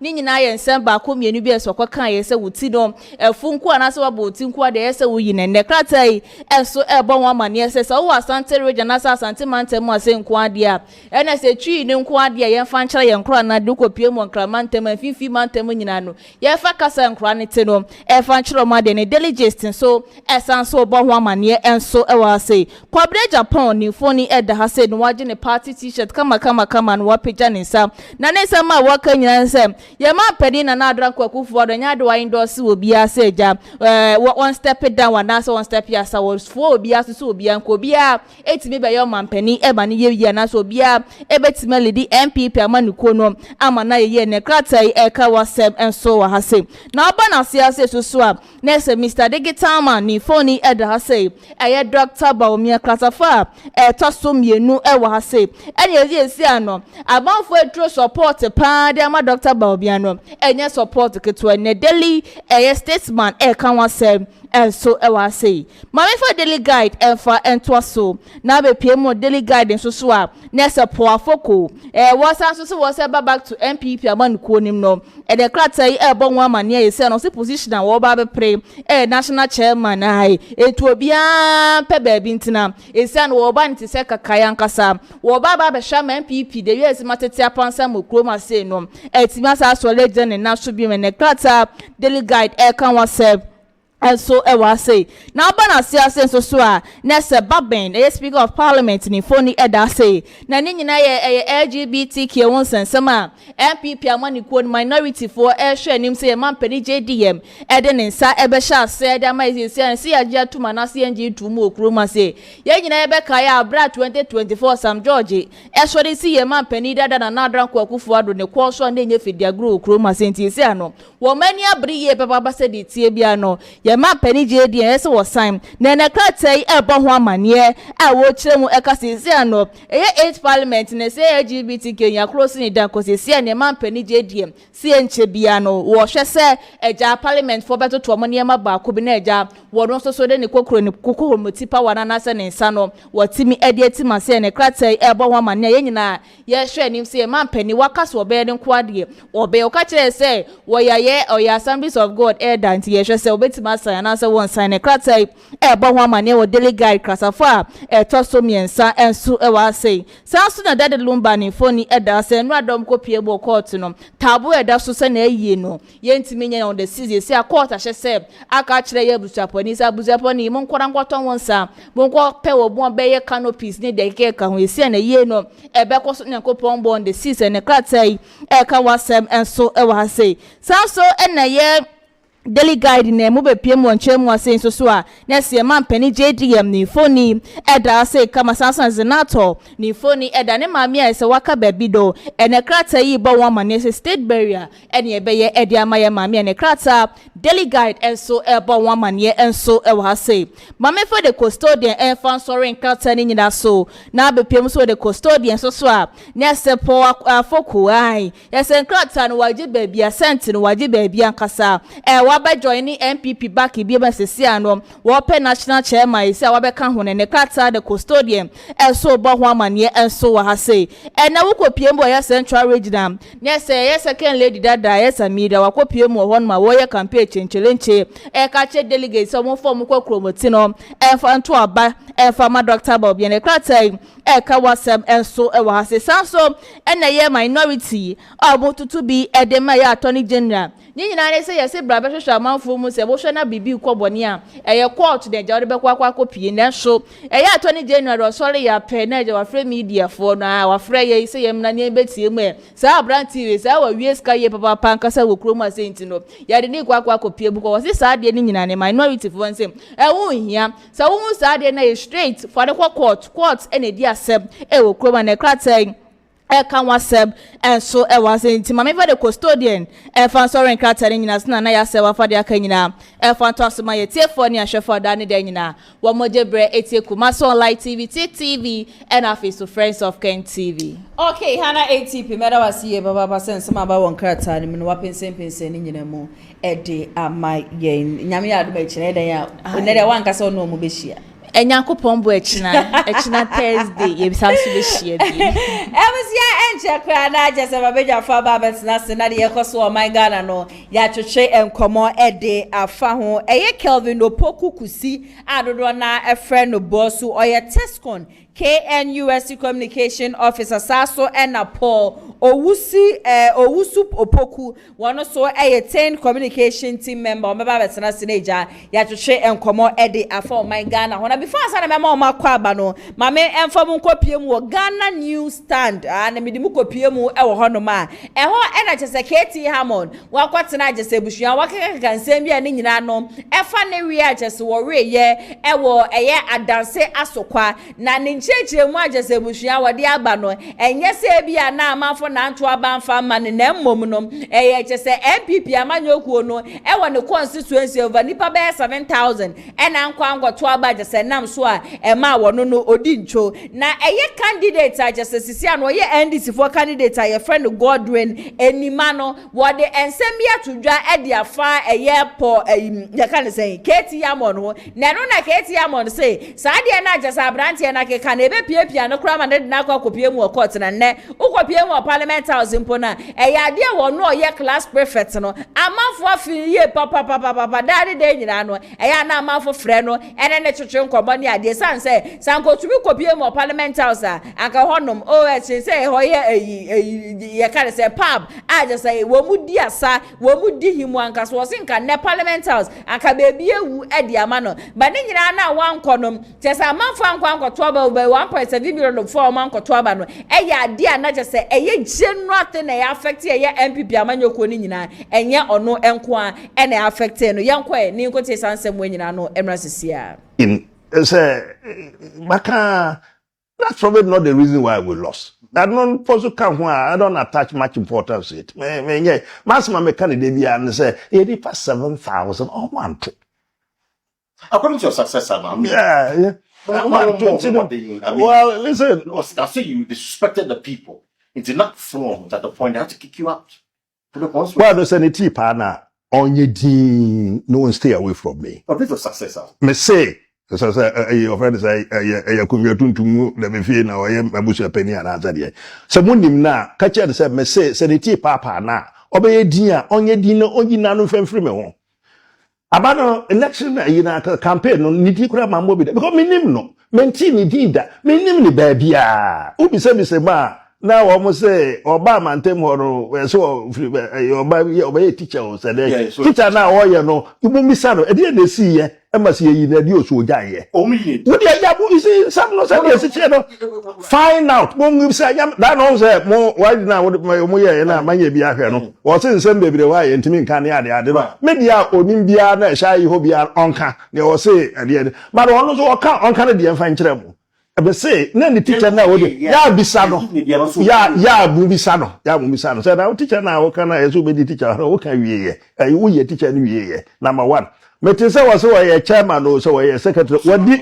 wo ye ri mienu o ye say secretary say financial bbb and san bisa say ebu mienu ni ekosi say sa no ma mienu na wo ye no ever critically ye to aba no fumsu no na de na asi wo na no wontimi ko fumsu no no brabe no wabo no fumsu wo agya ne ya enti no ne wontimi nko ho no ya ne ye gbodidi wo ho no no say de ye ma won fa na no ma meso sa wa nyame start no program no o kan bibi say nyame no obo nyame I was fine say nyame because nyame tumi a how they also say no why is get ya mo na anzi atokwa ni MPP omo a started say MPP NDC pe omo mo ba stand they understand it catch ba ko abe neto aba ma beat ne 3 times omo ko catch le say bra was get ya mo wo me waste me time me waste music and other remember wo ye wo ne primaries na omo ye no baba ba ko ho ne ye primaries do be mu pai ye say 131 or so mu pai ye ye general mosquito ye okoho am ko ye huhudious operations bi constituency bi ayi bi o ha area bi o ha da afi no omo de on fa branches also na branch no baby na branch no ye nyan establish wo omo nti no omo nto aba ma ne ye omo ko ye bibi ma hofo no omo to second ba nye pa ye na chiri no emu ho baby tutu ye na omo ka kire me o ye ko ye afi so no na nya ya nti ye de bre omo first choice no na wo no nyame nti wo ka nyame se me nyame na wo tumi say we be see na wa kansa na wo bia wa no na wo kedire mo na wa kika say wo gbe na wo minua be last one no me last board be say wo na wo gira say that is sad here na what so bad ke woni ba kwa mete ye toilet so wo gira say wo ha card ya be bodi sim ka praise for ba cheme na am see so gina ha ka dia abdo bodi nka praise for ba cheme ba so woni ha ntimi for money trip me ba me fie ho do toilet na ho no ayi constituent for no toilet na so obetumi akọ toilet o ma amra ya to aba ma me mfie aduonu 9 na me gina ho na One kasa. I was so proud of us. I was stressed. I was mama near Kokoma. But you see, no, but it's not an allegation. Don't facilitate. So, yeah, when you're there, the law, even a male, where slander and I label and I say, yeah. So I'm sure you could have more quarter some now, okay, Cano. Why we had a mess I could sue you? But you see, you got to talk sense. That kind of foolishness, I can't stand it. You can say, if I started my politics from school days, Legon, me Chroma Obi only me be had say many so she me say near the other, but Obi any gun or cause the Katia can cook his up. I haven't got interest in this. In a year, and this is why you call NBC. I keep saying, I politics and yeah, now me philosophy politically different from NDC. But when you are for women, you say, you never hear me say I say something ill personally of other people. I don't do that. I am me. You see, now what's sorry now? Some what started say, well, NDC, they might be NDC for them. I pay NDC. What guy can I? Maybe the agro. Why back? What can be? Now some quite of the chairman. Now also when you know also anti-marriage, the body I know. Also the DBS city. Okay, also whom you are can say you do yeah, the best near. But you don't disparage the image of a man like that. Number one, I don't know what does it say about the constituency. Nipa no more constituency on the constituency, no, you're more constituency. What does it say about them? Say, Papa, I know that one man to make a say, and I want my top more mamon, more detail, more food. I say, yeah, won't come, I'm fearing I'm got okay, well, look at me, look at me. Bibia, but this was share my some can, or more manager who any you, almost manager who any you, who the other. Can I ever say this? In jest or in what would I say it? It doesn't sound in my mouth. Look at me. No, can sound about okay. No, I say, look at another one. Only Yamina or Kaya na Musumidi, don't say Yamin is seeing any other. Or more pie than Yamin and Kakla. No, mere Nagum. Nagumana Wabaso Bedo. Oh, who Yansa, dear said my way. No, I'm serious. No, you're listening to me. No, you are not listening to me. My friend, Mama Manisi. Wo ya bibi na nyansa na ho a aso make insult e obini here. Wo ya de a wo de adwuma na wo ya wo de ho nyansa de ye. Is that an insult? My adwuma na me no say me fa ho nyansa fa ye. Me kokota me kwa gina ka kwasa ba heart. But the nyansa to my adwuma na me ye no na makọ na me kasa. O ye adwuma wo ya nyansa e de to ho no ebi ni say kasa ya e kasa wo dipam. Kasa e kasa wo radio so kasa e wo de wa adwene to ho na hu ne ye ka masma me ka na won ti ase no. Yenya sete aye TV the cameras na de kira wa no a enya ne say wo say wo can be by force. Keep quiet if you don't know what to say. Be careful what you say. And now a patria o tito o say abu a o you can say abu a hospital between abu o me ya won say nyama. Wa no a patria ba bia koda asma America na no. That's why we so onyire hu no fa nyansa fa ntu adwuma na wo ye no fa ntu ho. Me ko kumase me ko ye vete napo ane ne ada ayifo no private no ana ye ko asafoa ane another minimu bia ana mo aba begina ho say menka ho na be wini journalist ho no no mo di machi kasa ho na be wini we say this say na me catch it over say bia no ye MPP for internal you don't need my views on this or mo ba ye di machi nya mo ye de bia ya bo di machi de bia o mo de di machi na me ko gina me ka ho me ko fro me ka no the cameras no aside about menka na Katie Hammond and Yakwakotie and Sema show one of the people I almost survey for the longest time our parliament no can who be but unfortunately in 2024 when to me and so and quite say NDC candidate I will take you over and watch say and Sembi and not just a Danny Daniel Katie Hammond Eka did the attempt near dear Omutise Kube any idea not just walk a catcher when the man for Yanaka who be and I went to me and you couldn't just and there Katie Hammond when your platform now what tini di hu sa sansa ma jase ekoni ade nyina no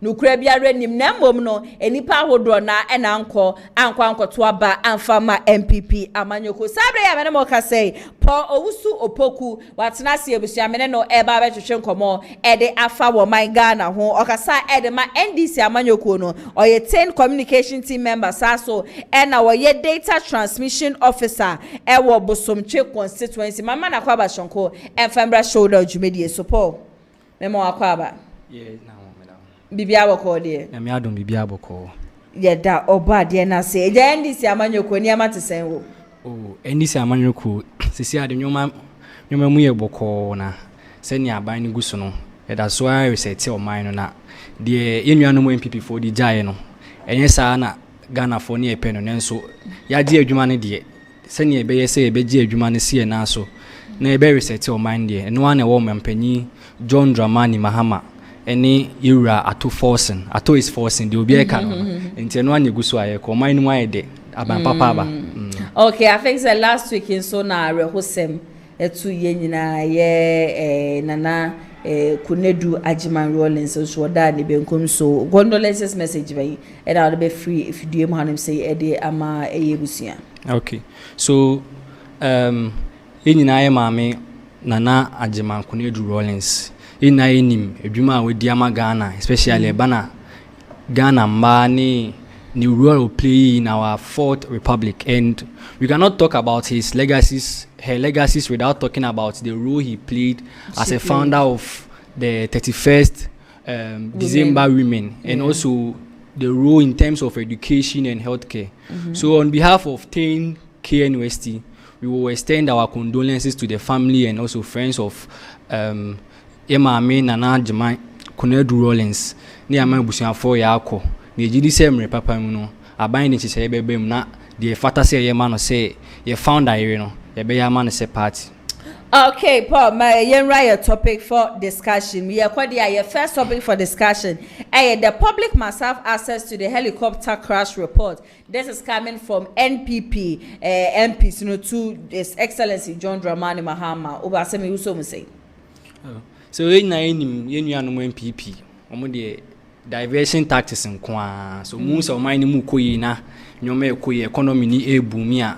Then they chip in something irrelevant. Nyoma ensha da inhia no mo de abem na abesa nyoma.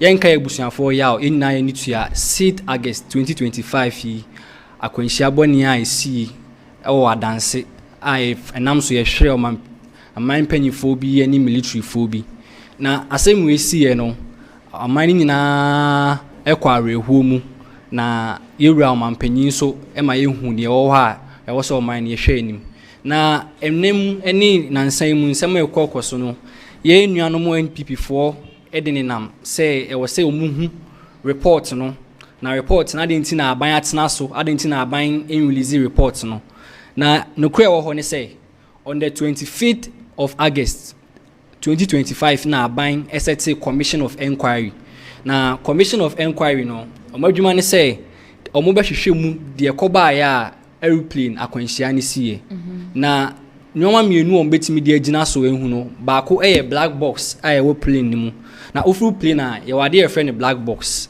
na black box na de ye ni say omai ni such a way say plane ni sese den kra black box na de ensay nti say plane no enya akwanhia record de besi wo plane mu nyina de pilot ne beka any de lead to akwanhia no and Commission of Inquiry aban eti indun bosome miensa otene 25th August inti bosome mienu mu ana ewem na Ghana fo nya abotre na munja MPP fo mo de eni mo mo ani se diversion tactics ye mfa nyoma ehu hia embra na nse nyoma inti omunya abotre papa ni dru a aban de wo se Ghana fo hu ebeba. Okay, ebusia Paul ena yetie nensem na jese wokasa ede afa black box a chese yesi wo plane mu a ye hwe ni mu senka helicopter crash esi na anu adanka report ebeba na chese Ghana fo nyina no ehunu but bebi amene na nya adwen bebi a woka se MPP amanyoko ni de ja obi anim se ye divert attention ni ade ehu hia no omo ye we all know say this whole helicopter crash na ya ade chese hia Ghana fo ye papa na menu so ntia ye pese ye hu what really caused it, because from August, September, October, after 2 days, na year November, and still na yente woshia minim say yeden ya ebusuane so no twetwe wo ma shoka kra. The family also wants to know what really happened this whole helicopter crash no esi ye I think say baby aka say MP before the ba wo mo divert attention near the ho the me no nyadwe we all want to know wo be so be hu de si yana oh enya pese hu de si but I was say it was eche Inti at least the minority asking our president for a report. I personally think there is nothing wrong with it, Anna. Oh, I believe say the minority knows best, and whenever a government establishes a commission of inquiry, you give them a stipulated time. I also mudi yejuma. Ebia bosome miensa.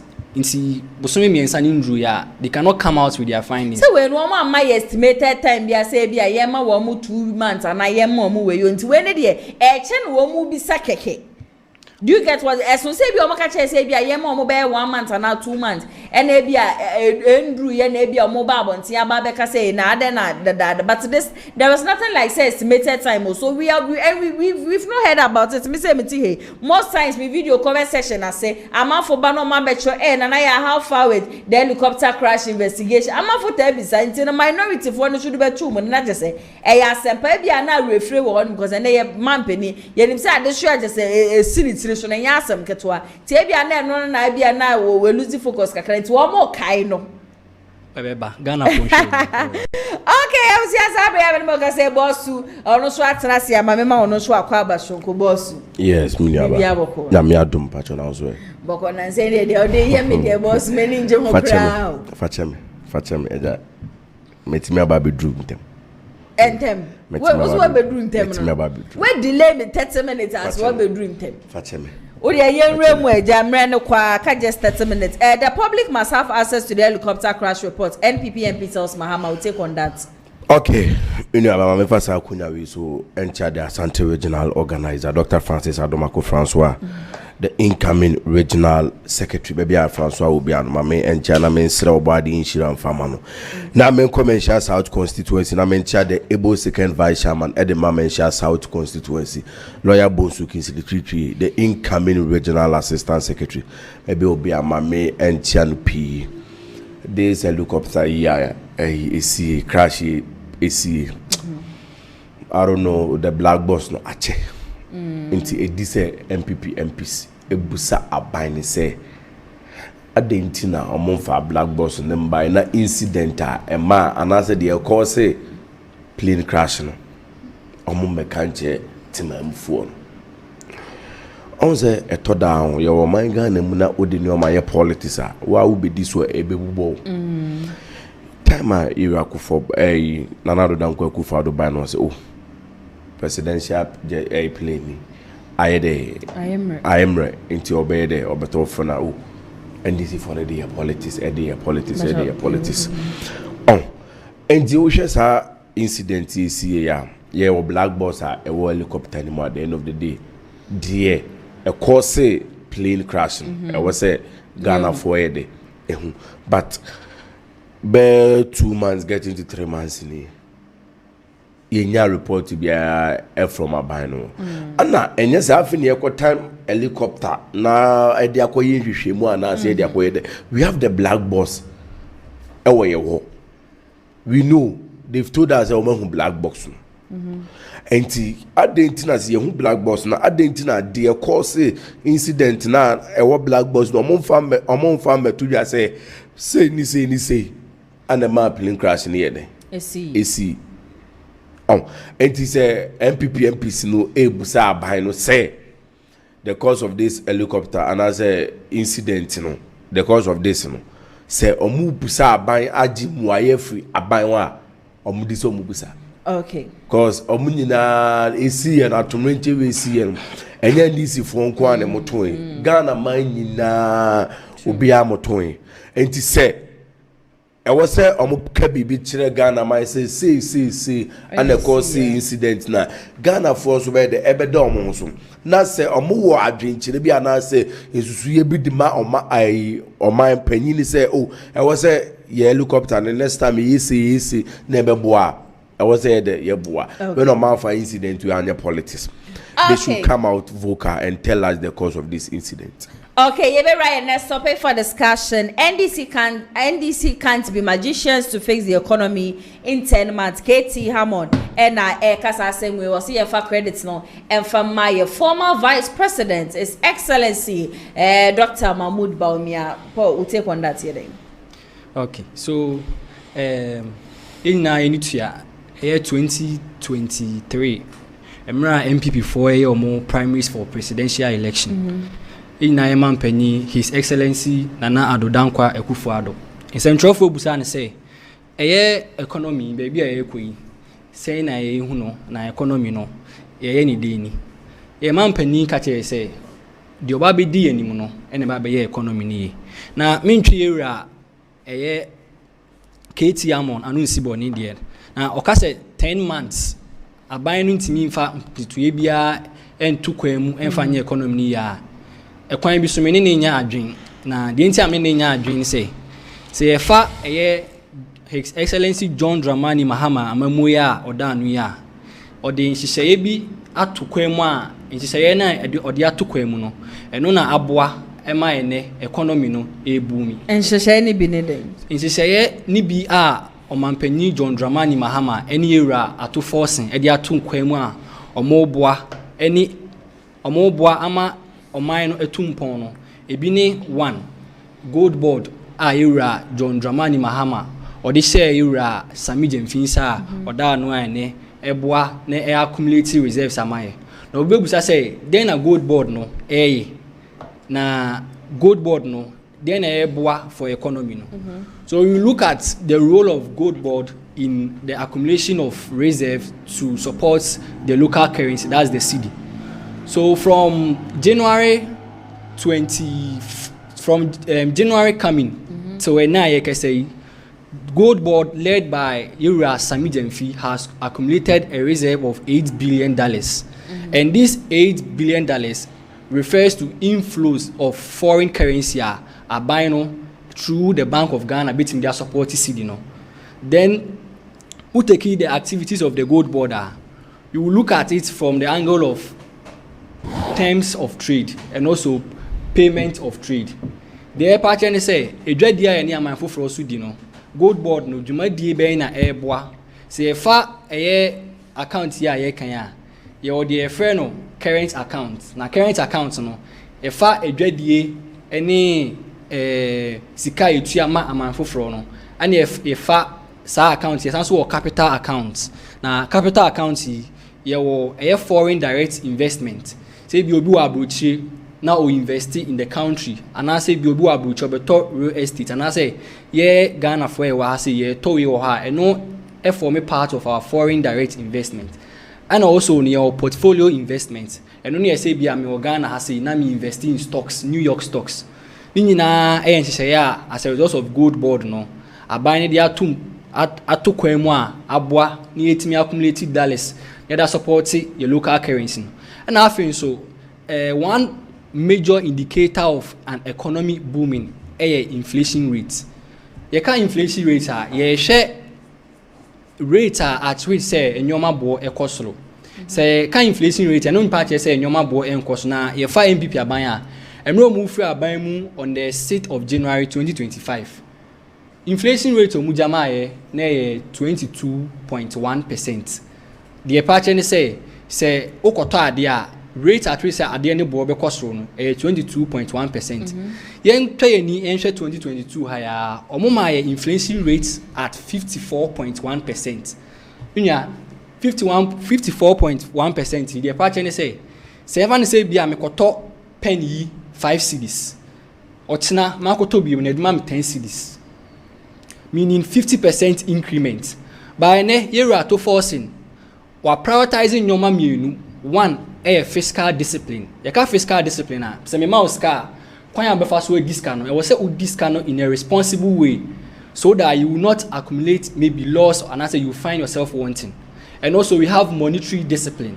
And monetary discipline ye share e kwan Bank of Ghana ebe regulate sika e wo man mu and afin so inflation rate. And you need attitude and also character from appointees to see that these things are feasible and also they will manifest in the activities of the government. So all this while no say Ira KT Amon ka say abandon ye she say 10 months ye be bo so be bo ma baso so ma boy economy na and ye mi hu nipa e wose ye dey aseda koma na ye ntimi fa koma obia ye hye yaban ye ba ya ye appoint economic management team minim say bia mi nua wetima boa me a okay ba o ma ban so ye hu economic management team economic mismanagement team na era His Excellency Dr. Alhaji Mahmood Bawumia Dano. The year Mufa dollar free year from 4.2 cedis as at January 2017 to 14.75. Even November 2024, not dollar and 17 cedis. It's the Omoka say I'm in the Omoka. Okay, boss, Maminti wants to take on that. Inyaba. Asama minyaba ma yike. Also busane say policy bena abaino. Ediaba ama economy stable. Unzo bo good board people. When to me ambo policy be abaino ediaba. Good board na Ira Sambijen fee the managing director of CEO no I'm on the by say Mama Galamsi na kosu ye pa. Good board no Sambijen fee another NDC abana man amaya to Ghana for adwene mu say good board no de ba ya mi wei minua be ma yi ka say eno na ama economy na stable eno na ma boa ma your reserves no a boost ni na Galamsi. What makes you think that way? Oh, but they are the first determiner of the price of a gold. I'm going to determine the price of a gold. Gold board, they determine the price of a gold. And if you determine the price of a gold, what are you telling we the citizen? You are telling us to go and engage in Galamsey so that at the end of the day there will be more gold reserves in this country. Yet here no more Mobekachere and said the gold board has got nothing to do with illegal mining. They will tell you the gold board has nothing. They are just trying their best, sir. Yeah, fire gold in the idea and free or mine and copy will be meme. Happy. Say, oh, try, say, young fire gold, and I say, young fire gold in copy will be memo. I then I buy no and set up committee, and I say, I buy no ma. I don't want to illegal mining. Normalizing, we say, these are the people into legal mining at the end of the day, too good now. They call good board for. But here lies the case.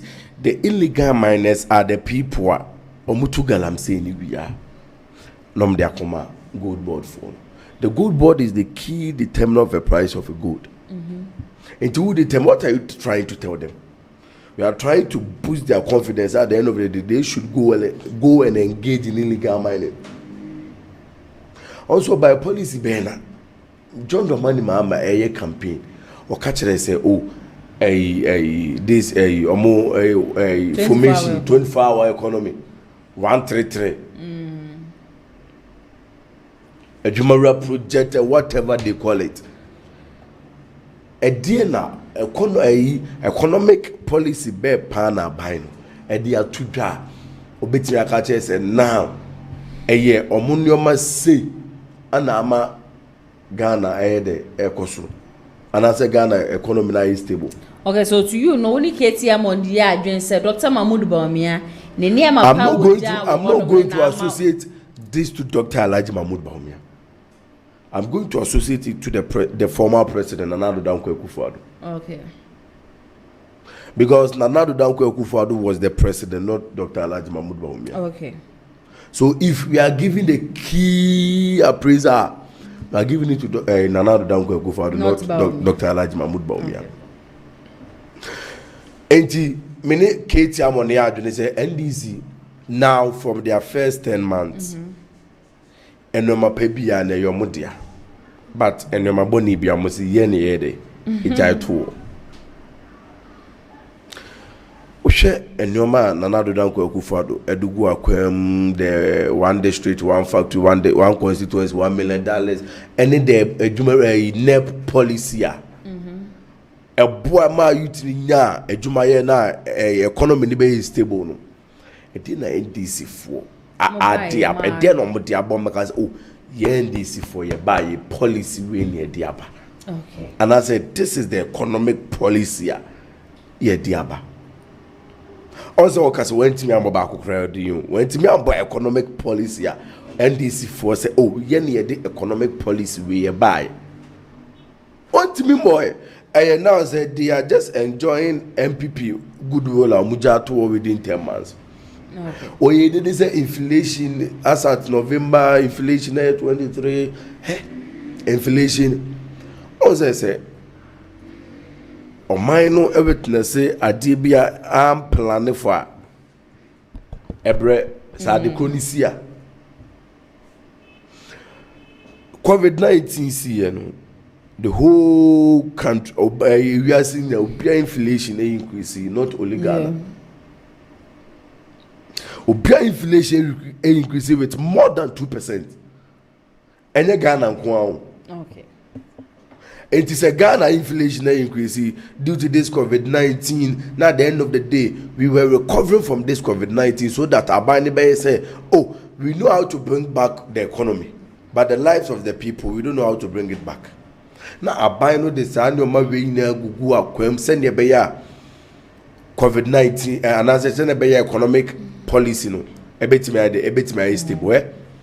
Also, if I be more now dollar that I think they're 40 right. Yeah. They're 40. Dollar ni shoot ya ko 17 18 during COVID-19 time, buy Russia Ukraine war.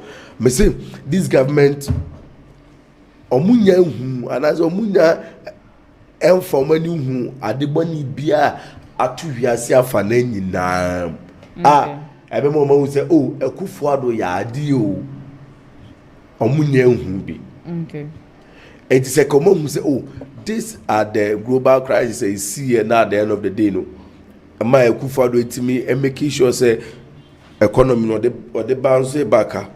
And they are going to give every credit to Nana Addo Akufo Addo and the NPP government. Okay. The NDC, among are there anything a boosting of this economic stable about oh my Ghana? They've not added anything. Okay. Okay, boss, you ever asked, and I just say all credits now according to boss who enco and former MPB Amanyokon, woman or mobile bema, woman near my ebegua, criminal and this by and the omoyashi. Do you want to say something? Oh, dear, Minya Bear my kind, Sebio, and no cray embing. Now, the Oka say, no man, you enjoy the economic boom I enjoy in Naya, MPP are buying a tremukui at the 2 Quamuno, Sebio and Yano Crena. She say omo di tu kwan mu a adenti na economy na engina ebra no mo aban mu na mind you omu free aban mu no na ye rate Ghana by Fitch junk status see ye rate o mind be junk status a de pa che ni say o mind no ensen fata say ebebo ne bosia investors e bi obi wa bruchi opese odi ni sika be sha o mind mu say at the end of the year no at the end of the day no obenya returns no the person should not have the trust and also the confidence to invest in Ghana. By ne era ato forcing any honorable Esiama Bank of Ghana governor. Omo aboa through negotiations any pa His Excellency John Dramani Mahama aban ede ato kwan mu no. Ghana yaba B- na the party and say they see ayemaya e wo mu CD no end depreciate senior PBR and if you recall, in July, the CD was rated as the best performing currency worldwide. And baby, I before dollar in free, 14.75%. Sorry, 14.75 cedis. I dollar nam 11.7 cedis. It seems say I buy no ABB and many abe maka BB. And I would like to draw his attention on it. Say gold board any determine the price of gold. Gold Board is a regulator of gold trade and purchase in Ghana. They buy from small-scale miners and also 20% of gold from large-scale miners. So Gold Board, are creative for Galamsey. Galamsey became rampant during their time. And trust me, His Excellency John Dramani Mahama is putting in much effort to see that Galamsey will be mitigated. Okay, you will write a third topic for discussion. That is 3 months without a defense minister is a dangerous gamble. This is coming from in Team Fojo, boss Maminti. 3 months in Ghana, you need defense minister. Inti Omano, ebe 3 months. Do say, yeah, former defense minister, Namia Fanny Crency, Dr. Omane Boama, due to this incident, is seeing you see in the defense minister. You see defense minister appointment, you went to this mo. Obiya na we are submitting a candidate, we are submitting a nipa. I was say Ophili say I was here demand. And it's up to 3 months in defense minister. But is it not dangerous to this? It is very dangerous. We don't have to play with these things. Because as a country, we don't have a defense minister. As a country now. Yeah, we're acting. Acting and you have to force it. Where are they? And you're not a finance minister. Yeah. Don't mean you acting finance or a finance minister or acting a defense minister or a spokesperson to the presidency, say. And your nipa bako duty say no pay. Rule say no family. No. It is about time the NDC I was a Omuji defense minister at the moment Ghana. Okay. I didn't know Dr. Sapon. Omayi deputy director general Amanadmu. Now I didn't know defense minister Muntimi. Say be a na enye market one to show me now we the rightful person. No, let me tell you. They are playing politics around this. They are playing politics around this. Say what's up by the finance defense minister. It is a say oh my Ghana na enkofu free baby ebidim nyamra say oh my Ghana who is going to stand in as a defense minister at force. So for instance, BBS or my Ghana in a army at forcing IMF meeting at the same time obeyende obecheni mu ba ako meeting defense meeting no as ako IMF meeting na be ontiminyesa. So it is about time I was a John Dramani Mama a defense minister okay. Now at the end of the day who said this is our defense minister. They should stop playing politics around this appointment. Because very dangerous as a country say at this point in time you need defense minister, but yet any time I replace the deputy director general. Okay, Paul, I mean will take on this whole defense minister. So if the MPP wants to play politics with governance, they should know where they should send their politics to. And me the masem exactly 24 hours at Ranchim we see sit August 2025. His Excellency John Dramani Mahama appointed a substantive acting defense minister in the person of Ira Honorable Ato Forsen. And the Mibra Kase Yeni defense minister na BBC Wahana IMF Ihya Ato Forsen na Ihya Ato Forsen as defense minister. What will he do? And there will be a friend with delegation. Sometimes ministers will delegate their tasks to their CEOs and also deputies. And we have an acting and able deputy defense minister in the person of Yera Broja Jemfi. He has been one of the excellent deputy ministers we have in the country now. And when you resume office now, we went about 3 months without a deputy health minister. The country was still surviving. And with this one, defense minister now, let's say be any defense minister, we have an acting defense minister. And it raises concerns about national security, right? Every country has to get a substantive and a working defense minister. And I will not take this from Honorable Ato Forsen. In fact, I will commend him for the role playing he has taken upon himself, acting as the defense minister and also the finance minister. And here we are brother Jemfi so boy Juma or defense ministry hono. To mun share him Emrepa mu no. Him say His Excellency John Dramani Mahama be defense minister Amagana na bibia koso. Okay, remember I can just 5 minutes. You should see a last topic for discussion. Education minister the Ababonten say using of mother tongue. Was Sisiano from crèche na ABC KG no. Or say ye de mother tongue. Say be a fantini a fa fante kasa na nchire na de oye agbeni a fa agbe kasa no e fa nchire na de we take on that de and this whole thing about e maso yi wo muti ansa na o mako senior high school sa say me obeso me say. Okay, so mother tongue conversation no, it is a universal research and also a universal fact that children understand better when they are, when you teach them in their mother language. So say Honorable Haruna Idrisu proposes say we should use mother tongue to teach our children. That's from nursery to class 3. I think it's a good idea, and also we should find ways to implement it so that it will not create problems. Situation whereby class back will be we should find a model and also a proper framework. Okay. And I believe say going forward now it will help. And about Mba Intra Mutina or Mufa Enko SHS no. First of all, this is a widespread conversation. I think 3 years ago we had similar situation with Tyrone Magai from Achimota Senior High School, and it was kind of back and forth, and it even went to court and others. I am of the position that we should make our females in SHS cut their hair, and my assertion is because you see, say I say alare omona omode omuti say be ombebo omuti akọ school. First of all, what will be for the other gender males? Almost cast omudi TB omu pebi eba school then ebe. And we want to create a sense of discipline and also uniformity in our SHS. Okay. You see our school obia unity kakra ose oko opie akoye unity. Ebe create a whole lot of problem. And me say we invest, me brain so invest. There you have the liberty to leave your hair, do your hair any way you want. So at this stage, you know, it has been an existing tradition. It has always been there. Okay. So I support the activity that we should allow our girls to barb their hair. So we are defending the education minister. Yes, please. Oh, okay. Yeah. Mr.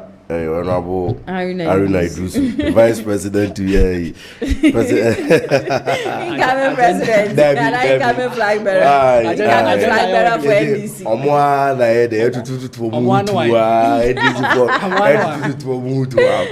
Oh, but my take on this, we should use our mother tongue for teaching in Ghana. No? I think it comes with different folds. Okay. We are looking. Let's look at in a different diversity. Usha, do say Obeka say you on my Ghana, yemfa your mother tongue and share and Granadia. But what if say and Granny two coins away?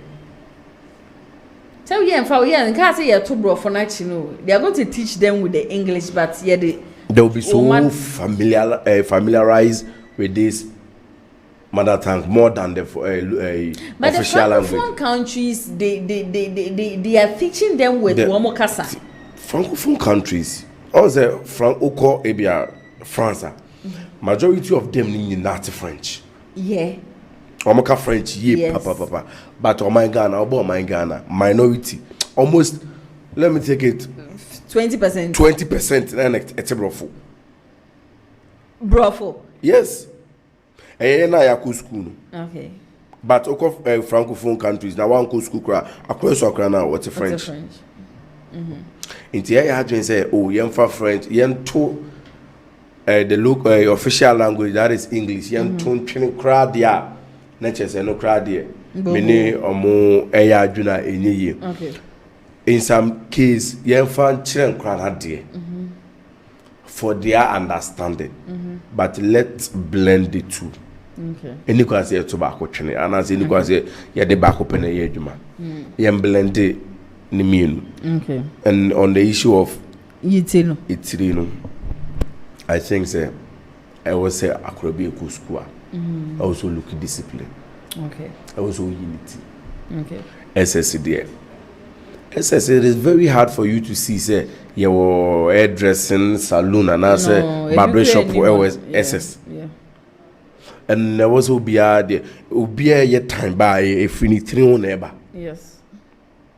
Oh, and it is a chronic school with trap. Those any three in equally tell me say Obesuada, and say Onsuade. Provide the says a chrono doctor's report. Okay. It's very accurate for us to accept that doctor's report. Say, oh, and now acquire me and say be soon. I was a near the unity and as any cause unity. But in the cause of money in internet try say we are bonity crana or questions crana. I was the Yamane course with that. I was say be a looky discipline, which out to come na the end of the day no be IFI. Many about me coidium. I mean call good our courage. Na mentia the incoming Greater Accra Regional Women's Organizer, the founder of the Unique Ladies for NPP.